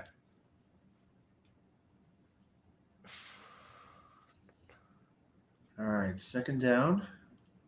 And now they've got players in there, like even offensive linemen who I haven't heard of, like this guy, Tyler? They got this guy's in here. Tyler the third.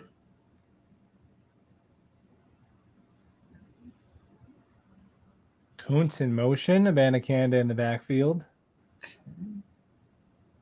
Looks like Brownlee on the far side. To the left. Martinez over the middle, off the hands. I believe that's Lincoln Sefcik, UDFA fullback out of Southern Alabama. Yep, fullback tight end hybrid. Yes, sir. You'd like to catch that one. Let me check the replay. See here. Yeah, you got to catch that. It's bang bang, but it looked like he got his hand on that one though. He did. Yeah, it's a good defensive play. It was. Dan Morgan looks a little bit like Ben Stiller. Very weird.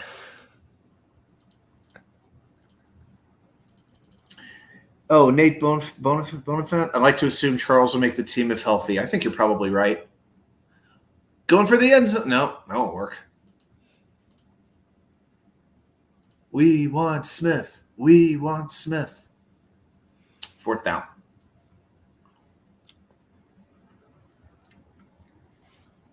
Drive stalls out.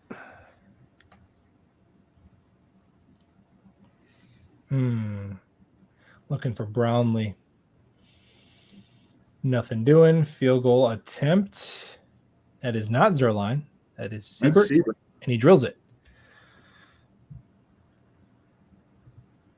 6-3. And he drills it. Yeah, Nate, they were definitely in field goal range thanks to that return. That must have been like 70 yards-ish. Right up there. How many yards was that yard?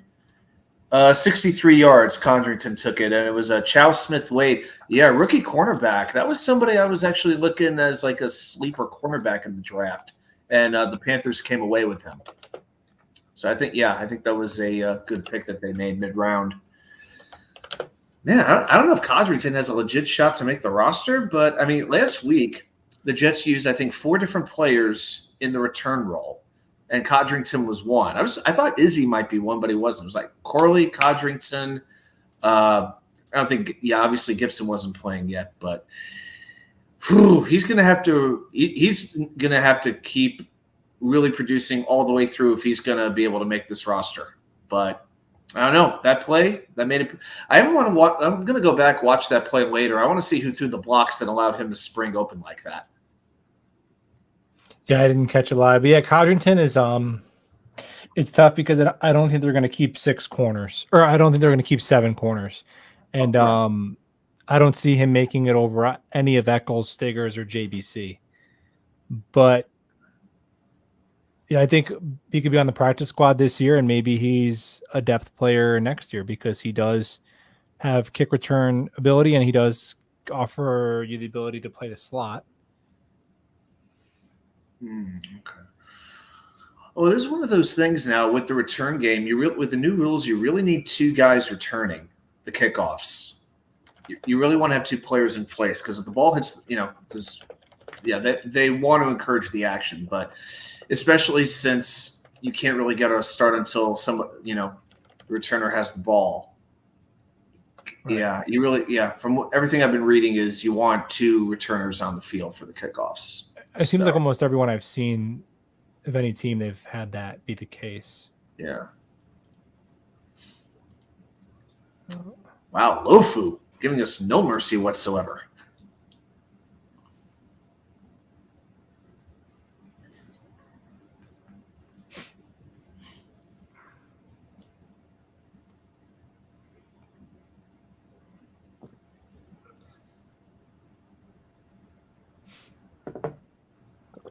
Yeah, the thing is, Lofu, it keeps refreshing. If you're watching an NFL Premium, you would understand. It like refreshes and it'll jump ahead like randomly. So it's not like if we both set it within 3 minutes, it would be different. Yeah. It just is what it is. It's when you're streaming the game on NFL Premium. It really sucks. It's $7 a month, but it sucks.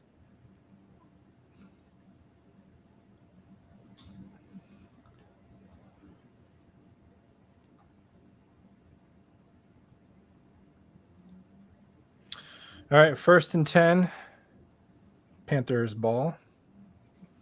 Okay. Yeah, there was really talk as they're showing Bryce Young on the sideline that he was going to play this game. Like even as soon as Saturday, there were Panthers folks saying that he was probably going to play, but wasn't the case. Plummer's still in the game for Carolina. Wow, figured they'd put another quarterback in by now. Yeah, I saw one of the Panthers beat reporters tweet out that they were going to rest their players, and just looking at the comments, it seemed like the Panthers fans were surprised by that decision. Okay.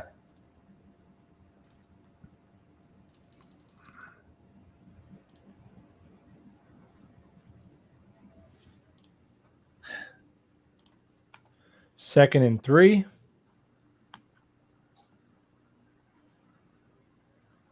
First down. 6-yard pickup. Hector and Smart eventually dragging him down.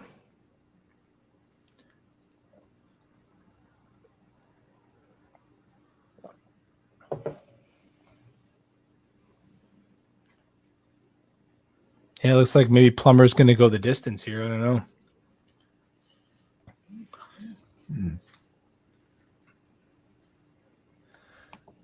Steve Smith, one of my all-time favorite players, but he's such a homer of a broadcaster. Look out, wide open. Oh, missed tackle, and out of bounds for the first down. Flag on the play.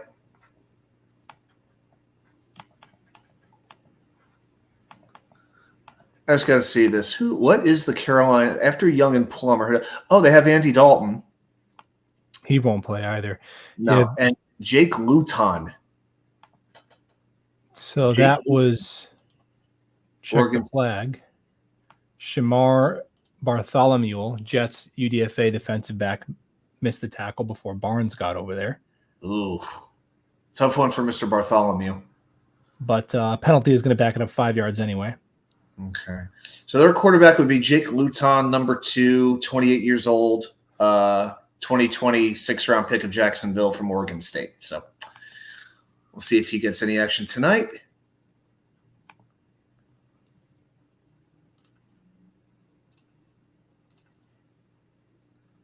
First and 15. Oof, nice hole, but linebackers take care of that real quick.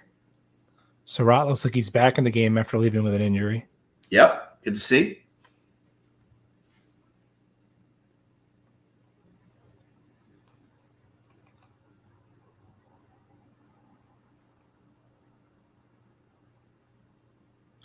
I even saw that when Samini was recapping Peasley, he actually said that late throw to Kuntz that was incomplete. He actually blamed Kuntz for not having good enough sideline awareness.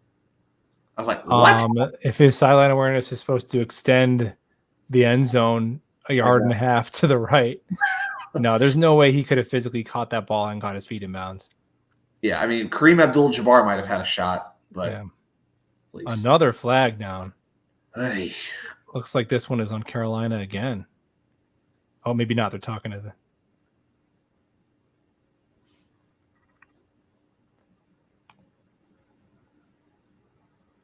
Offensive pass interference. Yep, they call them on the pick play. Is that Coker? Yeah, Jalen Coker.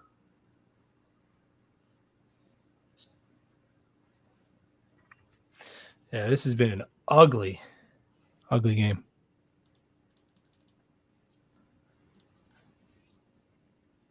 Yeah, like who'd been as far as the Jets go, outside of Codrington with the kick return, who else has really stood out in this game? I think Braylon Allen looks pretty good. He doesn't, not as many big plays as last week. The offensive line hasn't been glaringly bad, which I guess is a good thing. Nice tackle. Oh, I thought he had it down right there. I think defensively the backup corners look pretty good. I think Eccles, Stiggers, and JBC all look pretty good.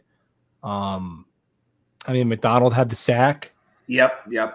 Other than that, not much. Offensively, it was tough. We didn't really have the pass catchers didn't really have a lot of chances in the first. I don't think we saw, besides the Kuntz play, did a pass travel more than 10 yards downfield besides that one? I don't think so. It did not. It was mostly short passes to running backs is primarily what we saw. Yeah. Oh, that's a nice pass. Oh, that was a nice. Oh, he didn't get him. Oh. That was 3rd and 28. So it's like, okay. So what was that, 91? Yeah. That was McGregor. Braden McGregor, who got a there. Nice win. Couldn't quite finish, but you got off the field. That's another McGregor too, man. I don't know. There's I feel like I've seen more McGregor than I have of Watts in this game. Sure. Yes.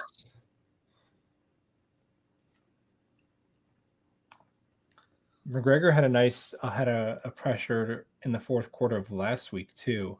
Okay. And it was another one. Oh, who's this? Is this Codrington again? I think so.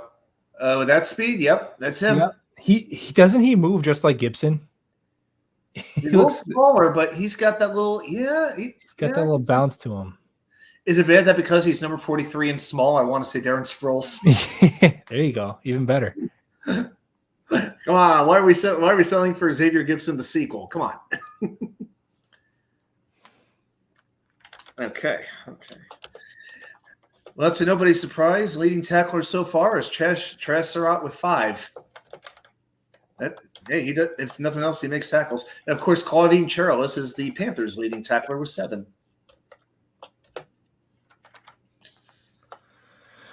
Should have never let Charles go. Oh, clearly. What was this GM thinking? I want Idzik back. The funny thing is, too, is if they do cut Surratt because he's injury prone, he will go on to be a Hall of Famer. That's how it goes. I can see the Chaz bust in Canton right now. We have to keep him forever. Running game doing pretty well. Peasley ran 4 times for 25 yards, so that makes the numbers look a little bit better. But Izzy, 2 runs so far for 12 yards. Braylon, 8 for 27. His longest run, though, has only been 4 yards, which seems a little bit surprising. So, as Lofu points out, he did get a couple carries in obvious 3rd and 2. Yeah. And I think it's been 2 or 3 chances, and he's 100% on those short yardage, which we were abysmal at last year. We were historically bad in 3rd down and red zone. Third and but even really short, 3rd and 2 or less, we were historically atrocious. Anemic. Yeah, people talked a lot with Ty Conklin that it's how good can he be if he hasn't scored a touchdown? Well, we were never really in the red zone, and he's not. He wasn't in a position to make those kinds of plays. A lot of our receivers weren't, but Yeah, the red zone ineptitude was unbelievable, and a lot of it had to do with penalties. Believe it or not, it was one penalty after. I did one thing last year. I looked back at like 3 or 4 weeks at one point to see what are we doing when we get in the red zone, and I was like penalty, penalty. Like every other drive, we had a penalty which took us out of the red zone. So a lot of it is not just execution by the players, but playing smart, not just playing well, but you got to be smart too out there. Oh, Panther Tracks is still tracking Lamar Jackson. Why?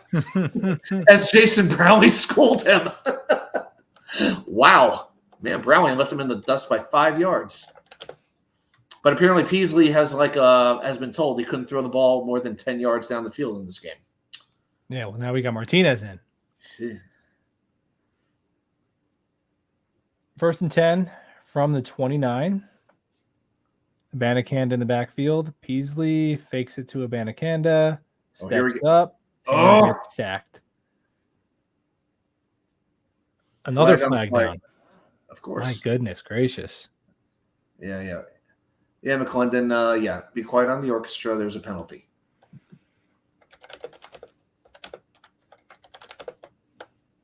Holding defense.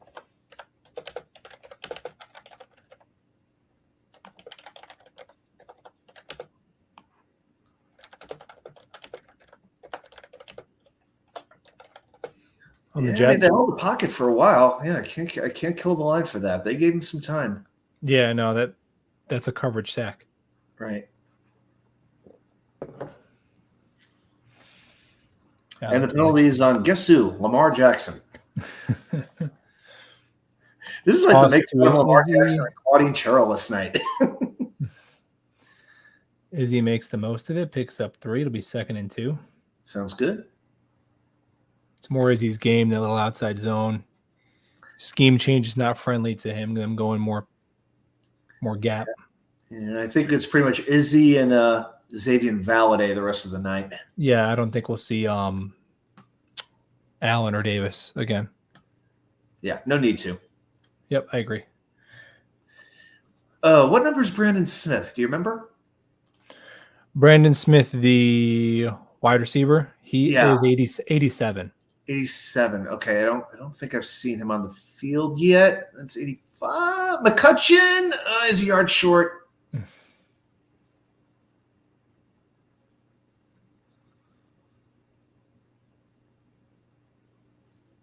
Screen pass to McCutcheon. Looks like he doesn't quite get there. Oh, no, I'm ahead. Okay. No, I'm watching on the replay. So I see. I think we're close enough. Okay. 3rd and 7. Smith-Wade's still in the game. All right. So now. Come on. This is Magic Martinez season, baby. It can't be 3rd and 7. It's 3rd and 2. Oh, pick.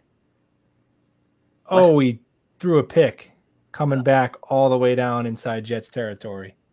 Oh, totally overthrew. Yeah. Not a good pass. Man, after all that crap we talked about Peasley, he at least took care of the ball. That's a tough one. That ball just floated. It just sailed on him. Yeah. And the crowd of 5,000, most of them were their approval. I mean, the receiver that was just a terrible throw. It was. Cutting across. That was Tyler Harrell. Oh, way behind from Miami, and just threw it into no man's land. Yeah. Behind him, too high. I mean, everything went wrong there.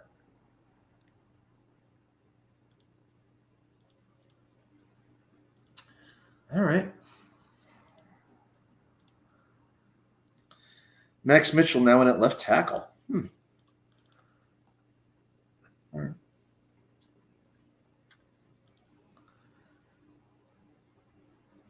Couple stutter steps, but he still manages to get 6-7 yards.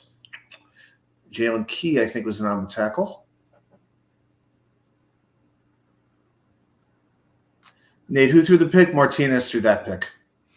Yep, Adrian Martinez.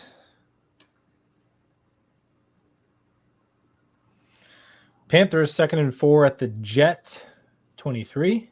Ooh, Tack McKinley times the snap, got in there and couldn't quite make the play, but he's just got a knack for doing that, man. That was nice. Takk McKinley split the C gap there. Got in the backfield. Watch if they show this again. Watch how quick Takk is off the ball. 93 near side of your screen. If they give us a replay here, come on. Well, come on. I don't think they will. Nah, that was too pro Jets for them to show a replay. 3rd and 1. Yep. I think regardless, they go for it. But let's see. Ew, they dump it off in the flat. Looks like he just has enough. Franks, the fullback, for the first down. Yeah, you have to move in the change. First down, Panthers. Yep.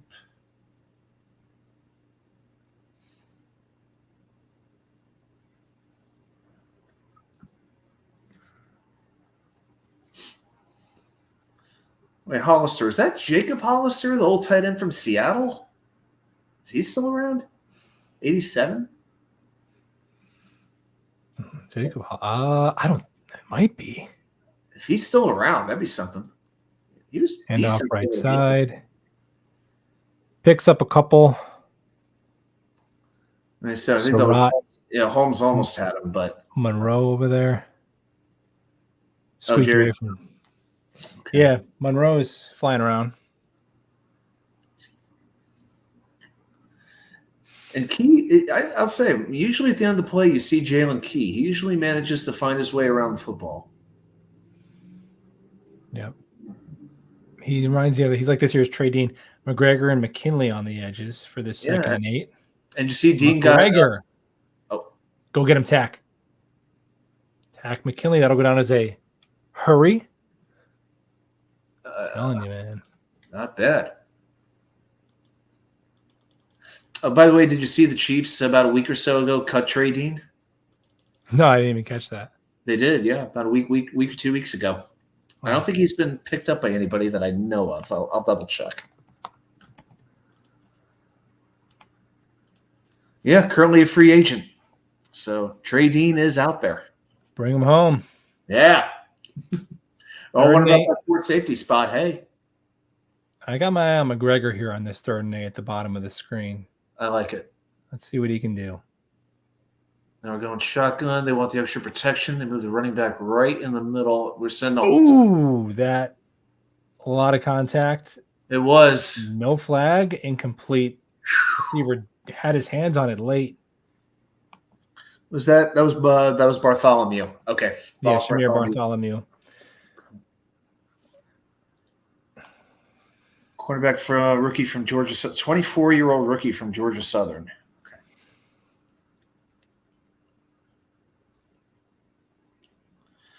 Yeah, Chris Murphy asking, is Rodgers wearing the chain that Sauce gave him? I can tell you this. They have, with the Carolina coverage, they haven't given us any close-ups of Aaron Rodgers tonight.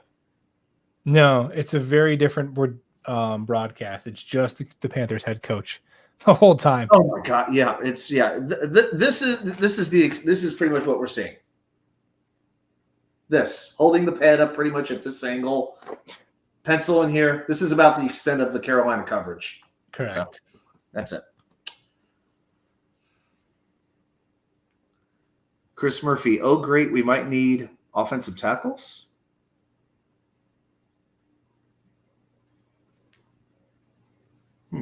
Okay. What do you mean? Yeah, I'm a little thrown by that one, brother.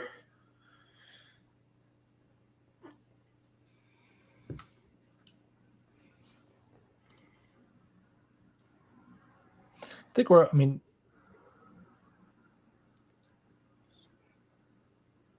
chainsaw gave him that. Yeah, McGregor has been getting into the backfield pretty damn quick.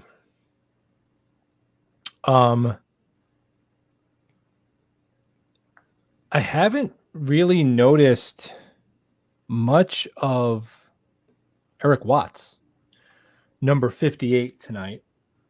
Seems like McKinley and McGregor are getting a lot of the work in this quarter on the edge.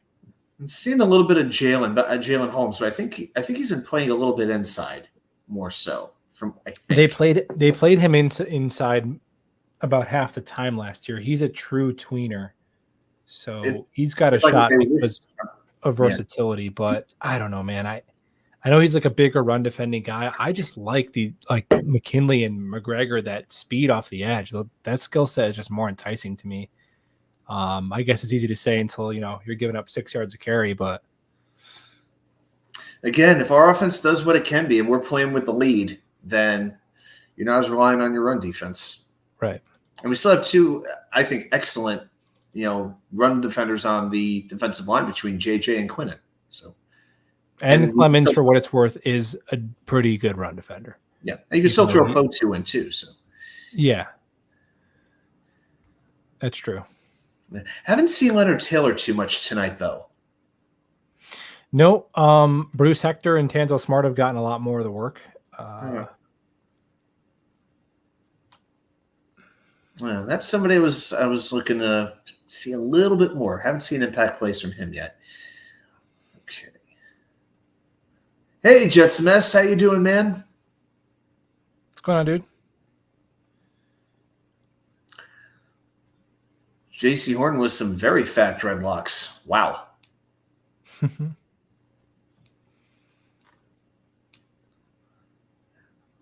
Yeah, he's been injury plagued, but he's a really good player. Absolutely.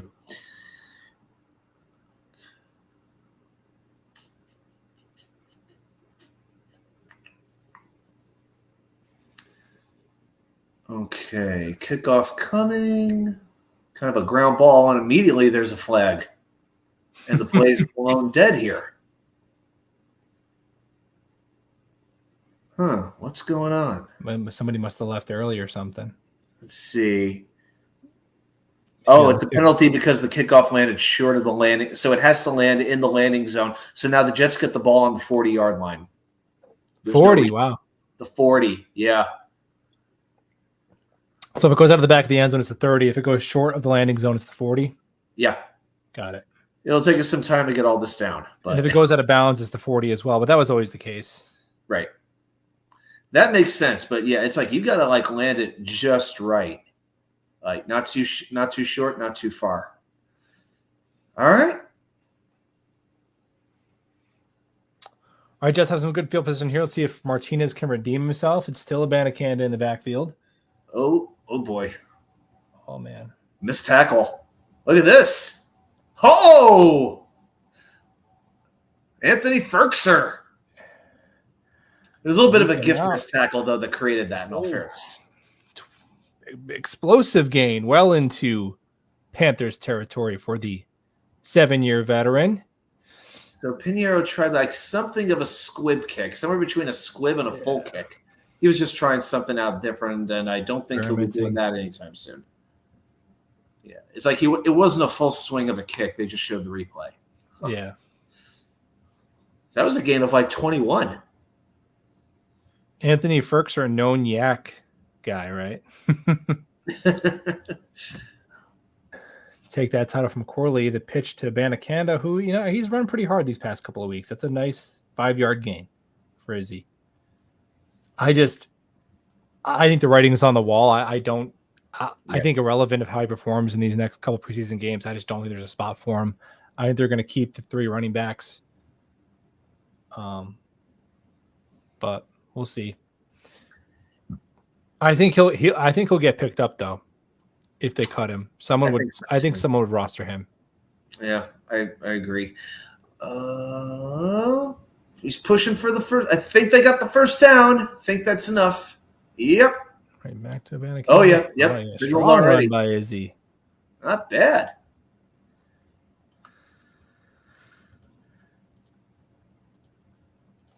And now let's show Coach Canales again. Take a shot every time they show the Carolina coach. He'll be gone in 5 minutes.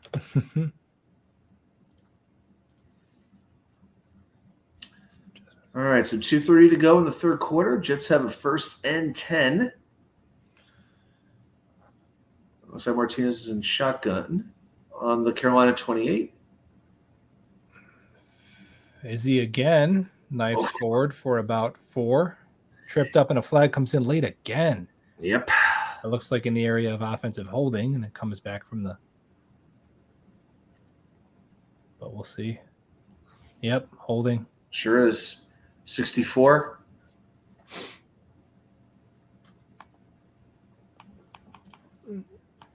So that's Willie Tyler III. Yes. Willie Tyler III. Yeah, count him also among players that they apparently signed just for this particular game. Still haven't seen Latham on the field yet. Number 63. I have not noticed him. I don't think. 64. Yeah, I have not. I don't think he's played yet tonight. So that'll back it up to the Panther 38, 1st and 20. This looks like Xavier Valade checking in for the first time next to Martinez. Good pocket. Scrambles nice throw. To the left. Oh! Come on, Jason. Did that get to Brownlee or was that broken up? I think it got to him. Yeah, he looks upset. He looks like he should have. He could have had. He should have caught that. We'll see on the. I think so too. Replay. That was a good throw on the run. Yeah, to run like against his body, get that throw off. I mean, yeah, it was good. It was quite good. And I don't think we're getting a replay on that one. This broadcast is awful, man. I did not show a replay on that. Even with the volume off, it's terrible. Let us know in the chat if that was a pass defended or a drop. Good Lord. 2nd and 20. That's draw. Easy. Abanikanda. Not much. Picks up 3. 3rd and long.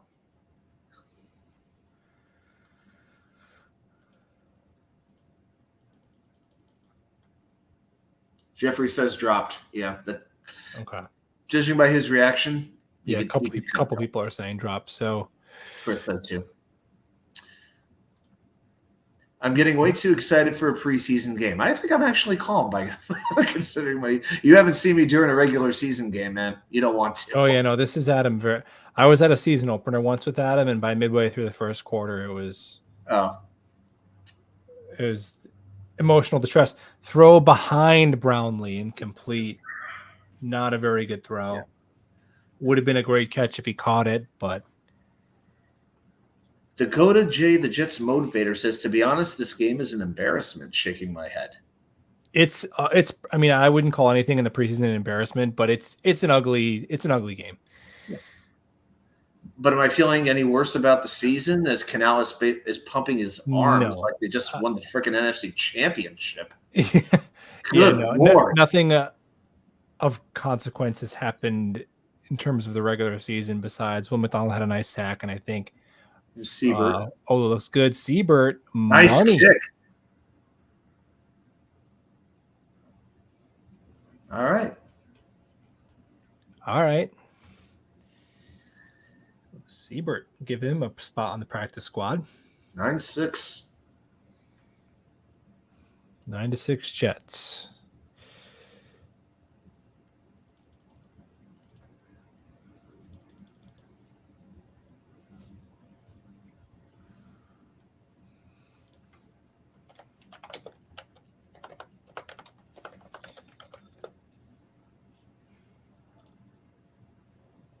Yeah, that was 52 yards. Okay.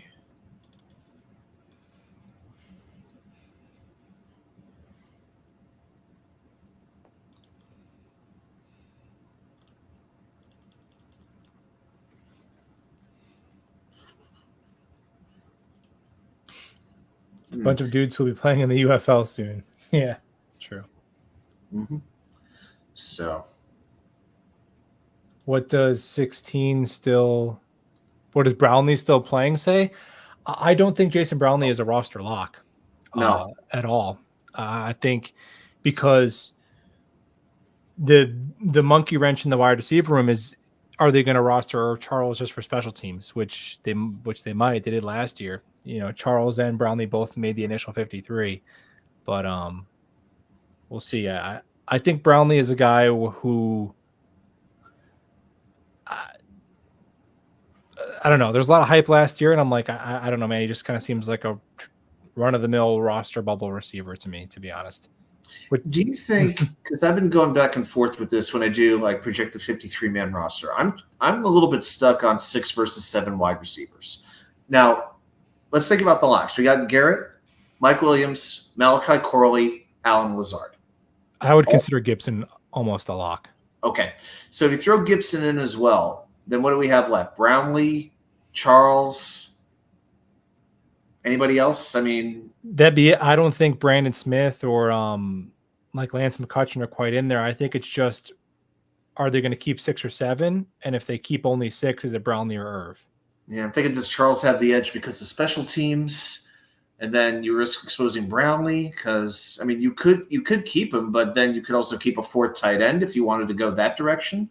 That's true. I think Brownlee would make it back to you. I don't think I think so Jason too. Brownlee has some, because we always, for Malik the Taylor. most part, we always overrate how coveted our players are going to be by other teams. Although ironically, I think last year we had the most pickups from or that last year or the year before. The year before, yeah, when we lost like Trevon Wesco and yeah, but none of those Brownlee hardly any of those guys Dunn. did anything. So it ended up kind of being a little bit of a meaningless stat. But yeah, I don't think NFL executives are around the league are like waiting around with bated breath, like, oh my gosh, I hope Jason Brownlee gets cut so we could take him. I don't really think so. I think Jason Brownlee can make it right back to your practice squad. Yeah, I mean, I remember when they both made I think it was Brownlee and Gibson, I think it was, when they were doing One Jets Drive, and or maybe it been Hard Knocks, and they showed them both making the roster. I was like, they both made it? Yeah. I was pretty Gibson, I think, because he won the kick return job. Yeah. Was his in. I'm still not ready to believe that Gibson will be the lead slot receiver ahead of Malachi Corley. I think they just want to make him earn that spot. But I think they want Corley to earn that spot. I think sooner rather than later it'll be Corley. I agree. Nice stop. Was that Hector with the tackle for a loss there? Back on here.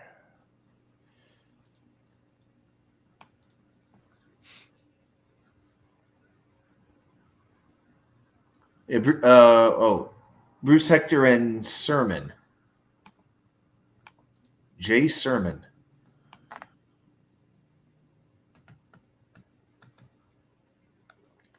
They're at 11. Still in the third quarter here, somehow. Jackson Sermon, number 49, linebacker. Yeah, rookie from California. Yeah. Okay, so he was in on that run stop. Now it's 3rd and 11 with 15 seconds. Well, hey, this is a lot more fun than watching it by ourselves. Yeah. See McGregor at the bottom again. Nice speed to power. Ooh, good. Yeah, they're definitely targeting Bartholomew, to say the least. Incomplete. On 3rd? Yep. Okay. And McGregor's that getting was Trey Swilling. Oh, okay. Trey Swilling, number 31. Yeah. Yeah. McGregor was pushing his man back, like right towards the quarterback. Yeah, McGregor got some good speed to power there. McGregor has impressed. I mean, and again, there wasn't room for all of these guys. You just want at least one to stand out and prove that he belongs. Whether it's Taylor, Watts, McGregor, even if it's just one, you'll take that. Because, there's just certain guys you can't keep, it's a numbers game. And, when we go from 90 to 53.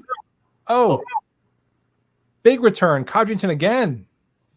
I just got the punt. That's a good punt. Oh! Key with a bit of a block. 40 putting his arms up in the air like he's already gone. He's showing something here. AVT loving it. Well, I guess we know who the next profile is going to be on One Jets Drive on Tuesday.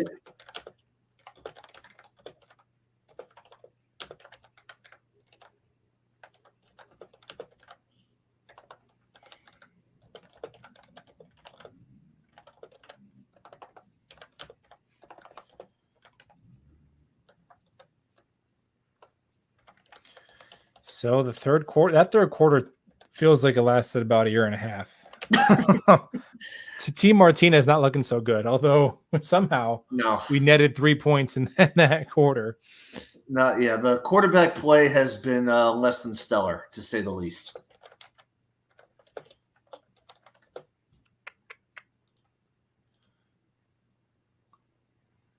So Brendan Codrington, just found him on Twitter. He only has 524 followers. Come on, Jets Nation. Let's give him a follow at bsteel80.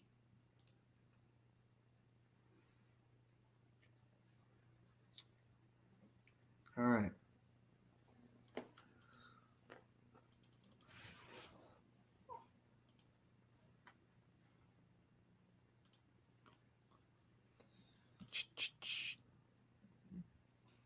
Codrington. Clement has been underwhelming.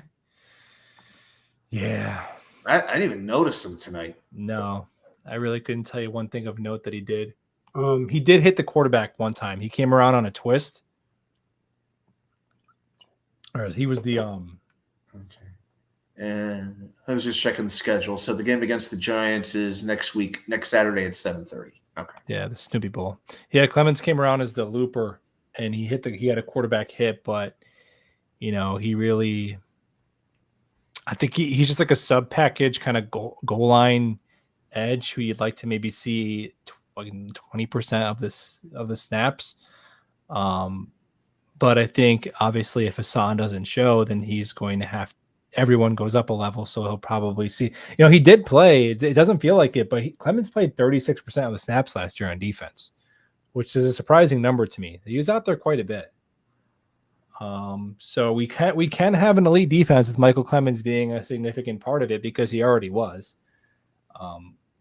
But obviously Huff and JFM leave and all that jazz.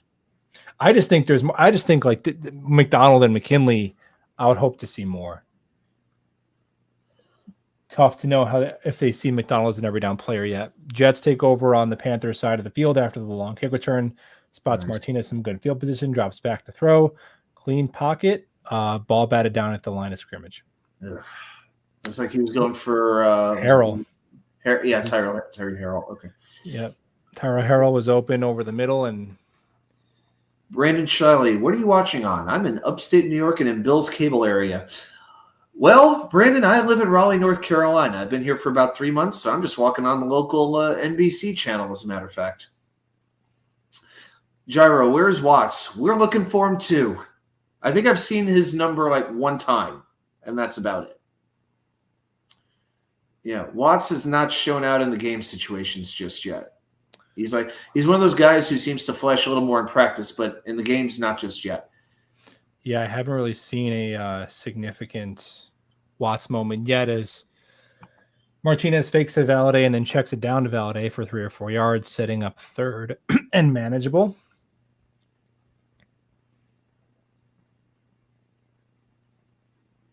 Tyler Harrell. Now, he was from Miami, if I remember correctly, right? Correct. He's got like a sub 4.40. Right. Lincoln Sefcik split out wide as a tight end. Putting the fullback out wide. Okay. McCutcheon in motion. Martinez steps up and he gets away somehow. Oh, there's Smith. Oh, and they're going to call that back for a hold on the Jets as Martinez just chucks it out of bounds. Oh, no, he threw it inbounds. A caught by McCutcheon. And he got hit. Whoa. Wait. I thought he was throwing that away. But I think we're going to have offsetting penalties. Yeah, they're probably going to have to redo this down because it looked like they clobbered Martinez after the throw. Yeah, a referee has a hat off, so that means multiple flags. Yeah, I thought he was throwing that ball away. McCutcheon caught it. I did too. Well, it's not just Brandon Smith he has this random connection with, this crazy connection with. 2 fouls on the play. Both by the that could have been a face mask, actually. That could have been, but when the Panther defender hit Martinez, he was in bounds, but he had gotten rid of the ball. So first down. So it was a face mask. Yep. Oh, wow. So the Jets make out good there. Ooh, incredibly well. Down to the 9-yard line. Yeah, because they took the catch and then they took half the distance on the personal foul. And the other penalty on, I hate to bring his name up again, Lamar Jackson. Two-time MVP making penalties like that in the preseason. Is this Isaiah Davis back in there? No. No, that's is that Valladay? No, it's not Valladay. Who is that? 32. Is it Davis? Davis? Anything? Oh, it is Valladay. You're right. Yeah, it was Valladay. Okay, 35. But I didn't know he had the tape on. He didn't Oh, wear that last week. yeah. Abstriku, why aren't you guys on with Green Bean? Didn't ask me. I don't. I mean, doesn't he already? Is he doing it by himself? I think he probably has some guests on there, right? Hey, Buffalo put out an open invite to a few of us, so I thought I'd take him up on it. You know? Yeah, why not? Although I do have to collaborate with Green Bean. I've been a Jet content hermit. I haven't collaborated much recently. Martinez. Another face mask. They're not going to call that. Oh, it's dropped. That should be. Did you see that face mask? His head turned. Yes, I just did. I sure did. It looked blatant. They didn't call this? That's crazy. What? This is as obvious as it gets. Incomplete, 3rd and goal. It wasn't just that an accidental contact. It looked like he actually turned the helmet on him. They're not calling it. I guess back in the day that would have been one of the 5-yard variation, right? Yeah, the 5-yard. I actually thought it was better that way. Me too, because it's not such a killer. Sometimes it's just like that one. It's kind of close where it shouldn't be a back-breaking penalty, but definitely a foul. Yeah, definitely. 3rd and goal. Martinez fires. Oh, Harrell had it. Could not come up with it. Oh! Tyler Harrell, UDFA from Miami. Multiple chances. Pretty good defense, but I think Harrell would like to have that one back. I would agree. This is feeling kind of like Lawrence Cager-esque right about now. Oh, man. Off his hand. Oh, man. Just them's the breaks, but it's a good pass, too. Just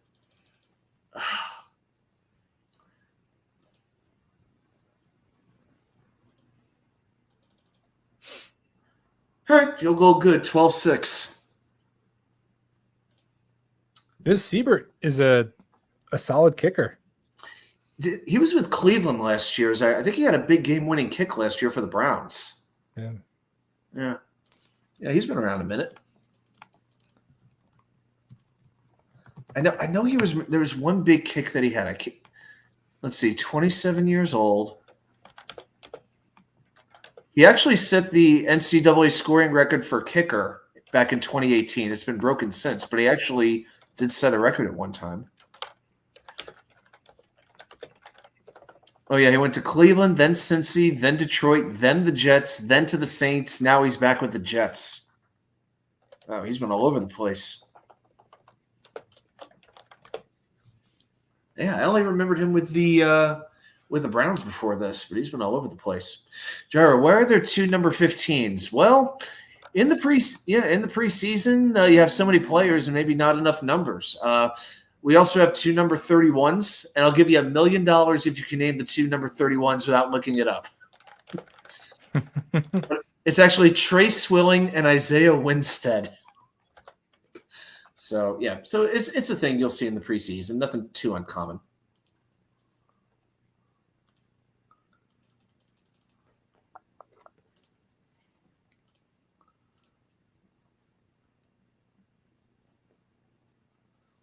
Yeah, it was tipped initially, but Harrell had like a second chance at it.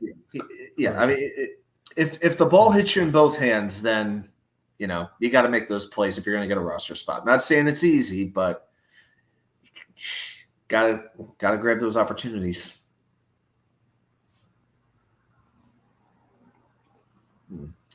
Oh, I did want to mention one thing. I'll be on, I think, tomorrow with Boy Green and Johnny Jet and a couple other folks about 10:15 in the morning. We'll be doing like the Jets match game. So Johnny asked me to be on. Johnny and I, been friends for a few years now, and he asked me to join. So 10:15. I'm pretty sure it's on Boy Green's channel. So nice. I think so. Check it out. Something to check out tomorrow. I'm actually seeing the Jets put out a video of the bench reacting to Codrington. They're like toweling him down. I love it. Oh man, even the coach is getting in on this one. That's pretty cool video. Long, lengthy commercial break here. So they just showed, for those not watching this just riveting Panther broadcast, they had 3 Panther fans basically stand up with like soft drinks, and they shot them from like down low, so you're looking up at them. And I think what they were basically saying is, there's nobody behind you at all. Please stand up so it actually looks like there's actually people in the building still.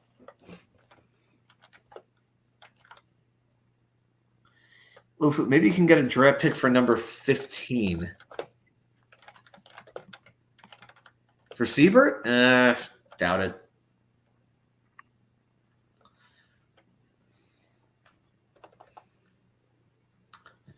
No, knowing JD would be a 7 and Siebert for a 6. That's the standard JD trade. I want to keep Siebert on the practice squad, man. If they could keep him. Oh, nice. He might get picked up though. There we go. Going nowhere. Zaire Barnes in there. 49. Jackson Sermon. Yeah, we mentioned him. So Luton is in now. So Plummer finally getting the his night comes to an end after 3 quarters of work.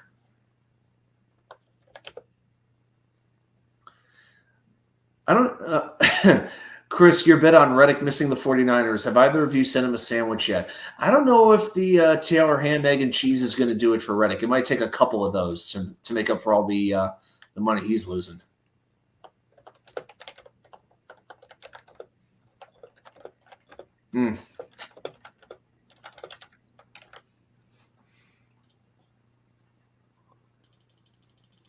Yeah, that's Coker, rookie.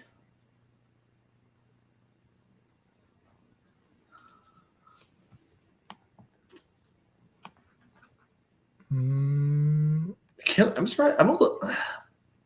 Part of me is a little surprised McKinley's still in the game, but not sure. Yeah, I think they're out of they don't have a lot of bodies, but I still would like to see more of Watts tack at the bottom of your screen. Jalen Holmes is in there. Nice. That was good. Holmes is a good run defending edge, man. He's a big dude. The only thing that's not – there's 2 things about the uniforms I don't love. Number 1, I wish it said Jets somewhere, or New York somewhere on the jersey. Like, it's just basically a plain jersey. Looks great with the uniform, but by itself, not as good. But the other thing is, when you're looking at the names from a distance, it's a little tough to see them with the thin letters, with the sort of compressed font. Again, love them, but just 2 little bugaboos. Look at that pressure. Unfortunately, our defensive back fell down. Is he out of bounds? Flag on the play. Oh, didn't he push off? A lot happened there. That could be interference. That's got to be offensive pass interference. That's as blatant as it gets. 2 hands fully extended. Pocket collapsed. Everybody won their rep on the defensive line that time. What's the total penalties we're at now, man? We got to be well into double digits. What have we had more of this in this game? Penalties or first downs? That's what I'm about to look up. I would take penalties probably. 18 first downs and 16 penalties. 15 penalties. Yes, 9 penalties by Carolina, 6 for the Jets. Yeah. Brutal. Yeah, we have twice as many rushing yards as the Panthers do, so that's gotta love that. 3 for 12 on third down, the Jets are. I think that would be a season best for them last year. I keep forgetting Jadeveon Clowney is on the Panthers. Right? Well, he wanted to go back home, and he's from Rock Hill, South Carolina, so Jet. He's an almost Jet. Yeah. Kind of like Antoine Winfield and Anthony Barr. Yeah. Those type of guys. And, it's funny. If Clowney came with us, we would not be dealing with the Reddick situation. Correct. Now, I think Reddick is a better player, but obviously I'd rather have Clowney playing than Reddick holding out. So we'll see how it goes. Defensive line really starting to get to the quarterback at this point. Yeah, Watts is in there now. Now it's 4th down. Yep.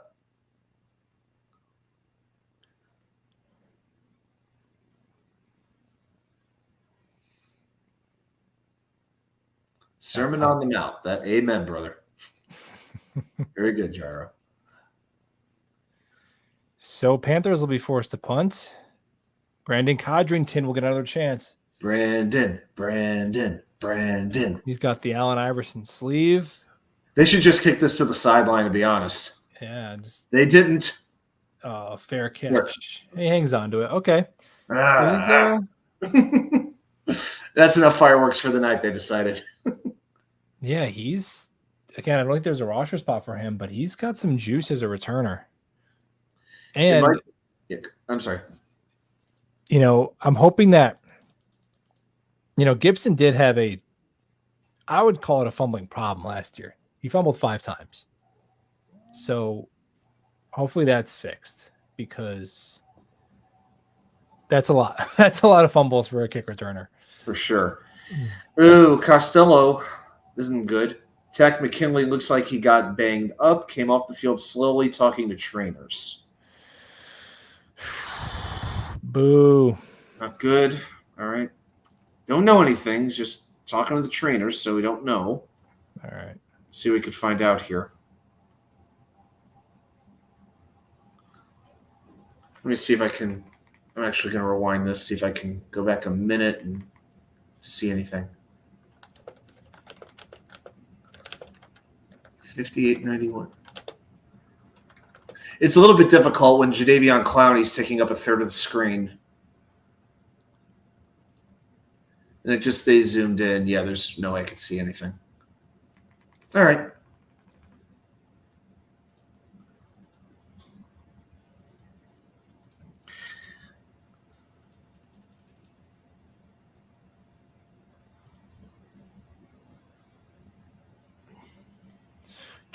I don't think Reddick is going to show, because he knows the Jets don't want him long-term if the season goes south.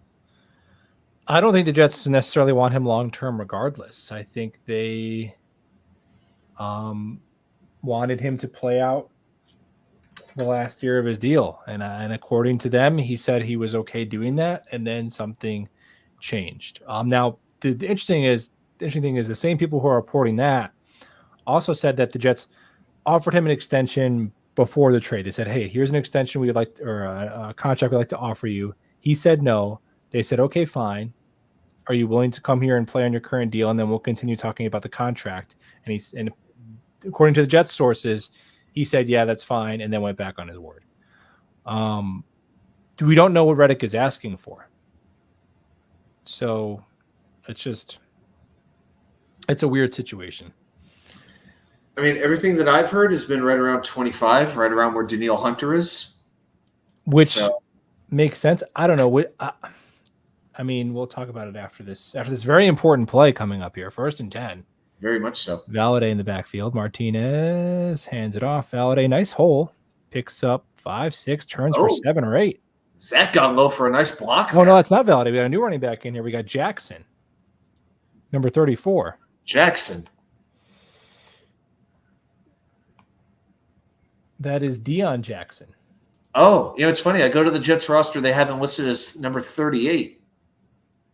Deion Jackson, UDFA from Duke. Yeah. Yeah, 30. Okay. He was that guy wearing 34 or 38, Buff? I saw it as 34. I saw the same thing, because on the Jets website, Al Blades Jr. is number 34. So they must have changed numbers up. I guess we have 2 34s right now. Yeah, it's definitely 34. Oh, no, you can't take Martinez down like that. No.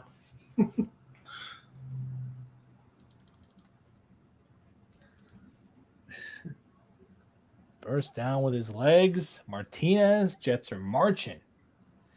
Yeah, but with Reddick, I wouldn't be mad at all if the Jets had given him a 1-year extension that paid him to that $25 million for 2025. I think going beyond that for a soon-to-be 30-year-old would probably be a little bit prohibitive when you have other big contracts coming up. But now I think the bridge has sailed to where if trust is completely broken, how do you give this guy an extension? So now I think they're just going to wait him out, and he either shows on this deal or he doesn't.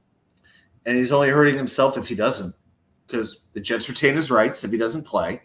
And, for every game he doesn't play, regular season game he doesn't play, the money he would have earned for that game, that money gets credited to the Jets salary cap for 2025. That's about $850,000 a game that he doesn't play that would go back to the Jets salary cap for next year too. So the choice is his. So somebody's going to have to give in at some point. Somebody is going to have to give in. 7 minutes to go in this barn burner.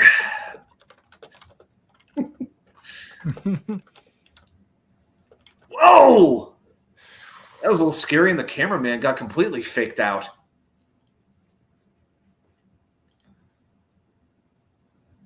That was a weird play. Right?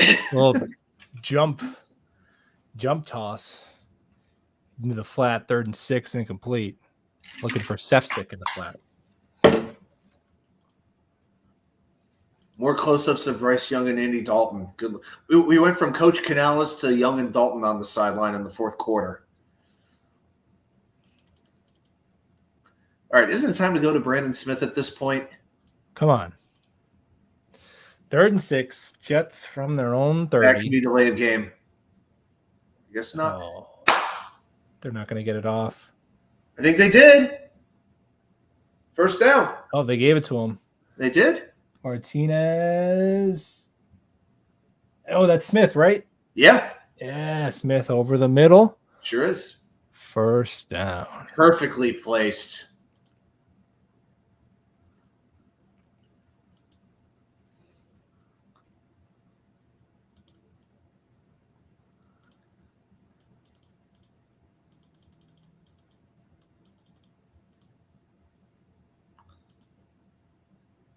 Yes, he won score. Come on. Oh, Zach. Oh, man. Zach Kuntz is fucking terrible. Yeah. He's so bad. He's heading straight to the UFL. I'm sorry. I mean, they want to keep him on the practice squad, great, but I mean, I was really hoping for a jump year 1 to year 2. Yeah, it comes to catching passes. No, it looks like every game is his first time ever playing football. Who was the? Oh gosh, wasn't there like that one tight end we had for a bit? It was like Baby Gronk. Do you remember the guy I'm talking about? Who just like he looked like it, but he just like he was very robotic in his movements. Do you know the tight end? It was some tight end. Chad, maybe you can help us out with this one. Baby Gronk. But, yeah, remember Baby Gronk? I remember was it Tomlinson? No, it wasn't Eric Tomlinson with the long hair. No. Yeah, it was just like he had the size, the hair. It was. Don't remember. 3rd and 6. Yeah, it doesn't matter. Right? Smith at the top of your screen, Brownlee at the bottom. All right, never mind. Dan Brown. Martinez fires into traffic, incomplete. Some contact, looking for McCutcheon over the middle. Wants a flag, and a late flag does come in. Yep. It might have been Eric Tomlinson, maybe. But I think it was. I'll figure it out. Pass interference, defense, number 22. Is that Jackson? Nah, he can't be in the game still. No. Robinson, pass interference. That's 22 yards. Jets will have the ball at the Carolina 36.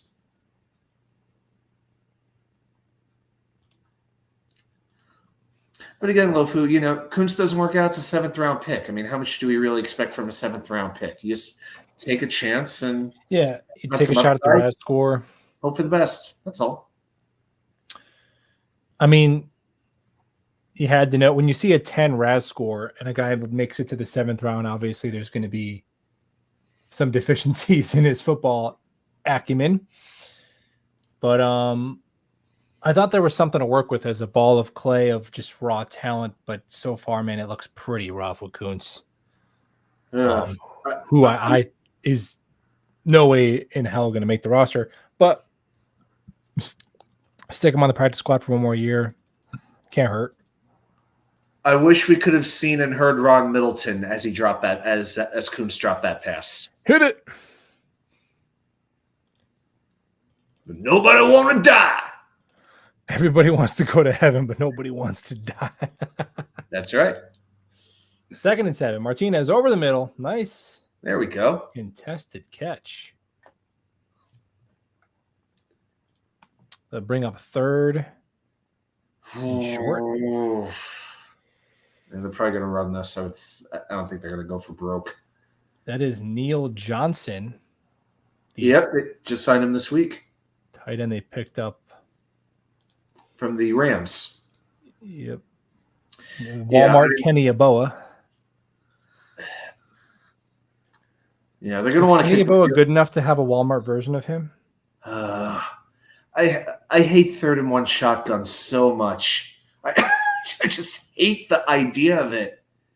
Shades of Michael Floor. See, the problem is that's not Braylon Allen.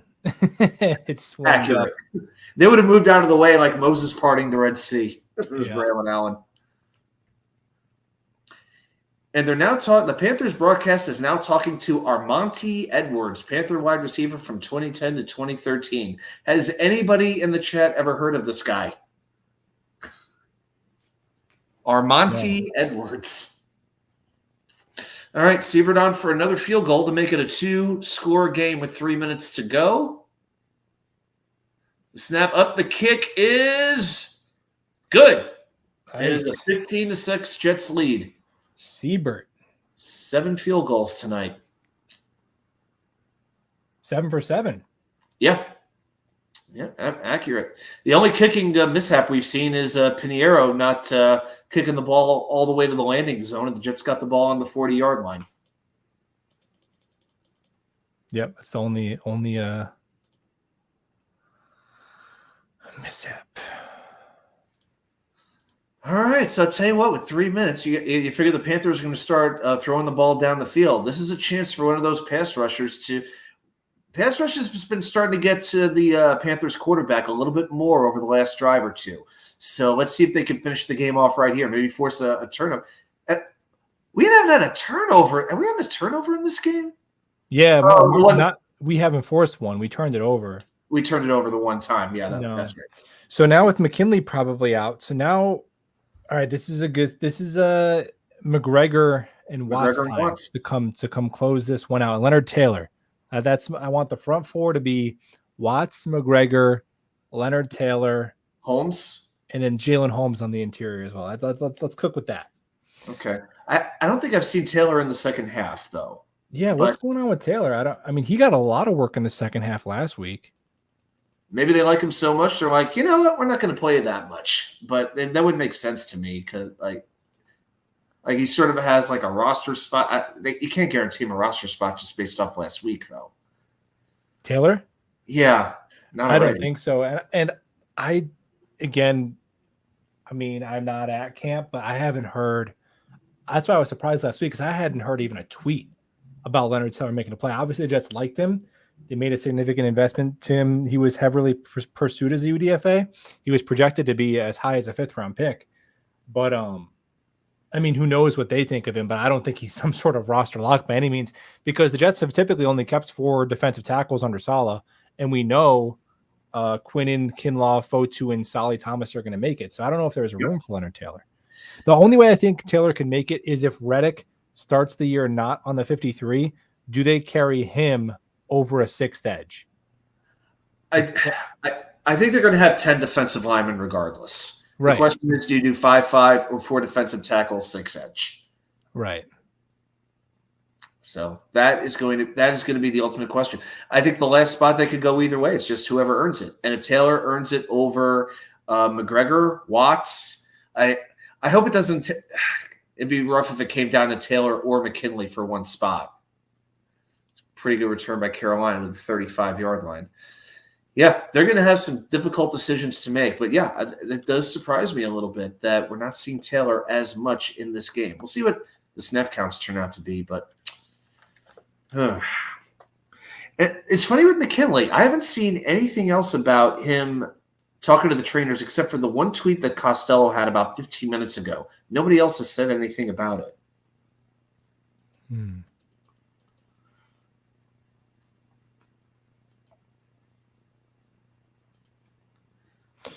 Oh Panthers. my God.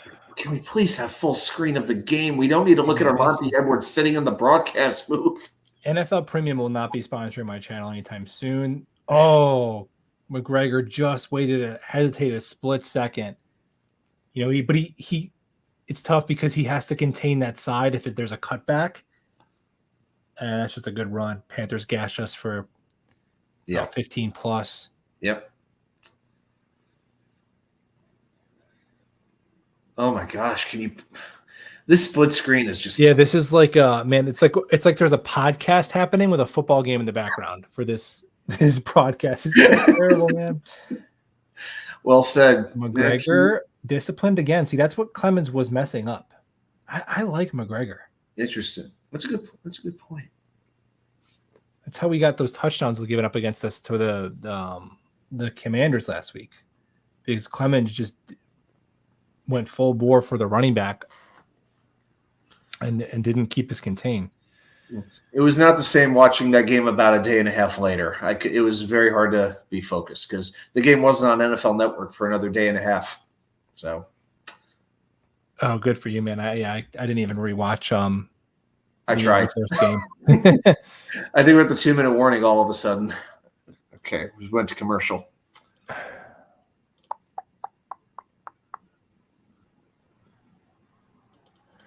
So for the Will McDonald revisionist history, just so everybody knows, Broderick Jones is being absolutely dog walked today. Who is the guy that we allegedly got sniped for? You could argue you probably should have taken Jackson Smith and Jigba regardless, but hopefully Broderick Jones sucks, because why not? Jason Morrow has made the chat. Oh, and we do have some very exciting news in the world of baseball. The Chicago White Sox are officially eliminated from playoff contention. With about 6 weeks to go in the season. That is crazy. Yeah, I will be there in about 2 weeks. I will be on the south side of Chicago when the Mets are in town with the 7-line army, and I'm willing to bet that we will comprise about half of the crowd. But I haven't been to Comiskey in about 12 years, so I'm looking forward to being back there. They have some of the best hot dogs I've had at any ballpark, cooked on the flat grill with sautéed onions. They do hot dogs very, very well at Comiskey. Guaranteed rate field, whatever they're calling it.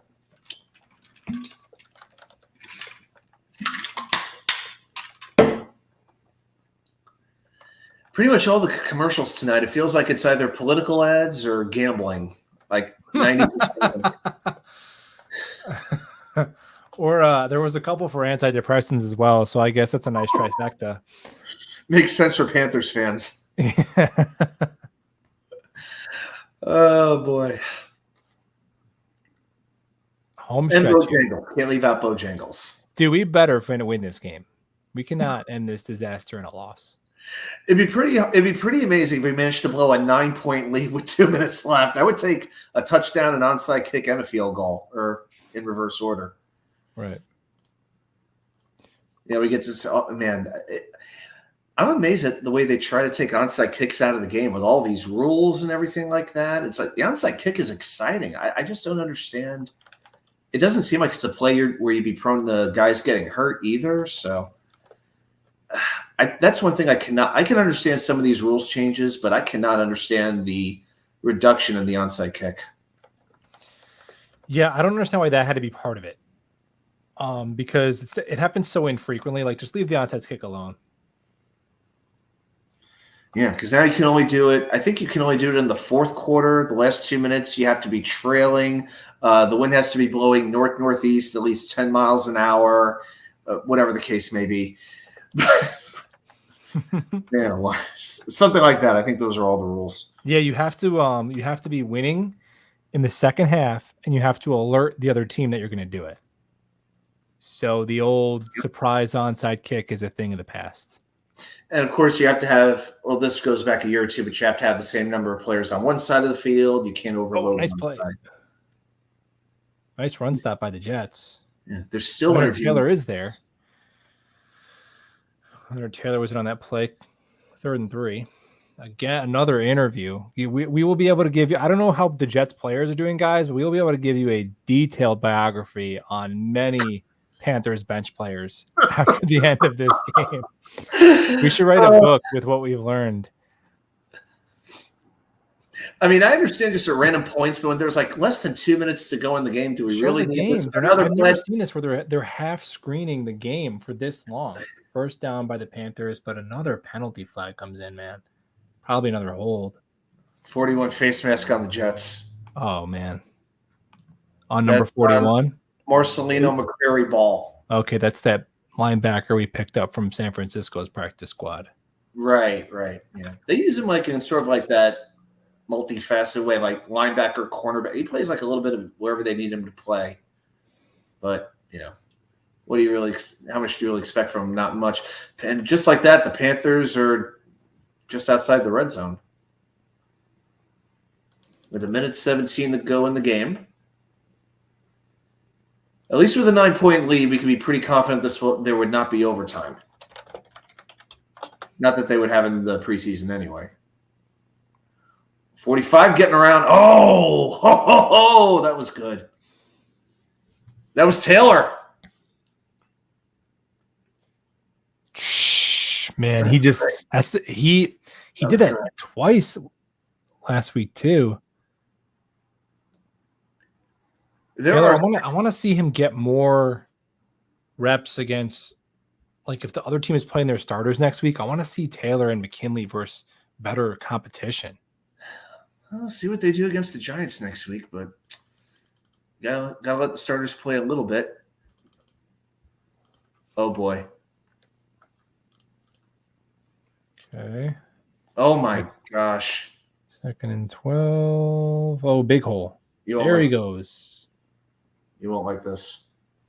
And they're still pushing forward. And they're letting the clock go. Yeah, I mean the game is pretty much over because it's a 2-possession game, so whatever. They push him about another 4 yards down to the. They probably won't even run another play. That's probably will do it. 7, 6, 5, 4. Missed the tackle. He's in.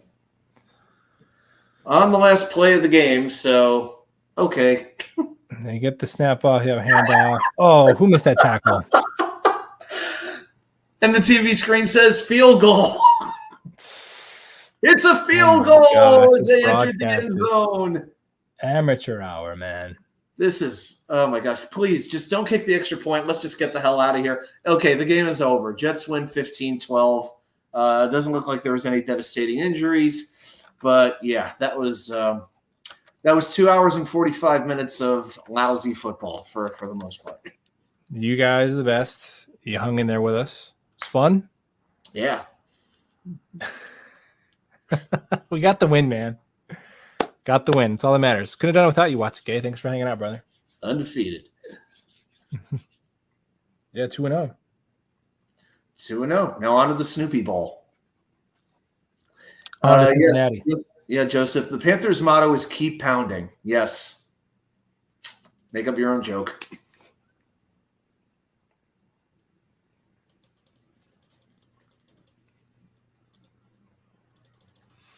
All right, ladies and gents. That'll do it for us. Watu-K. Appreciate it, man. Everyone check out Watu-K. What are you, Watu-K99? Is that your tag?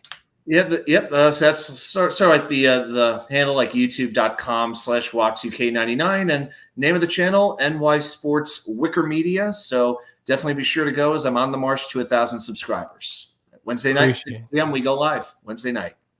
Check out Wicker Sports Media. Wednesday night. You guys the best. Go Jets. See you later.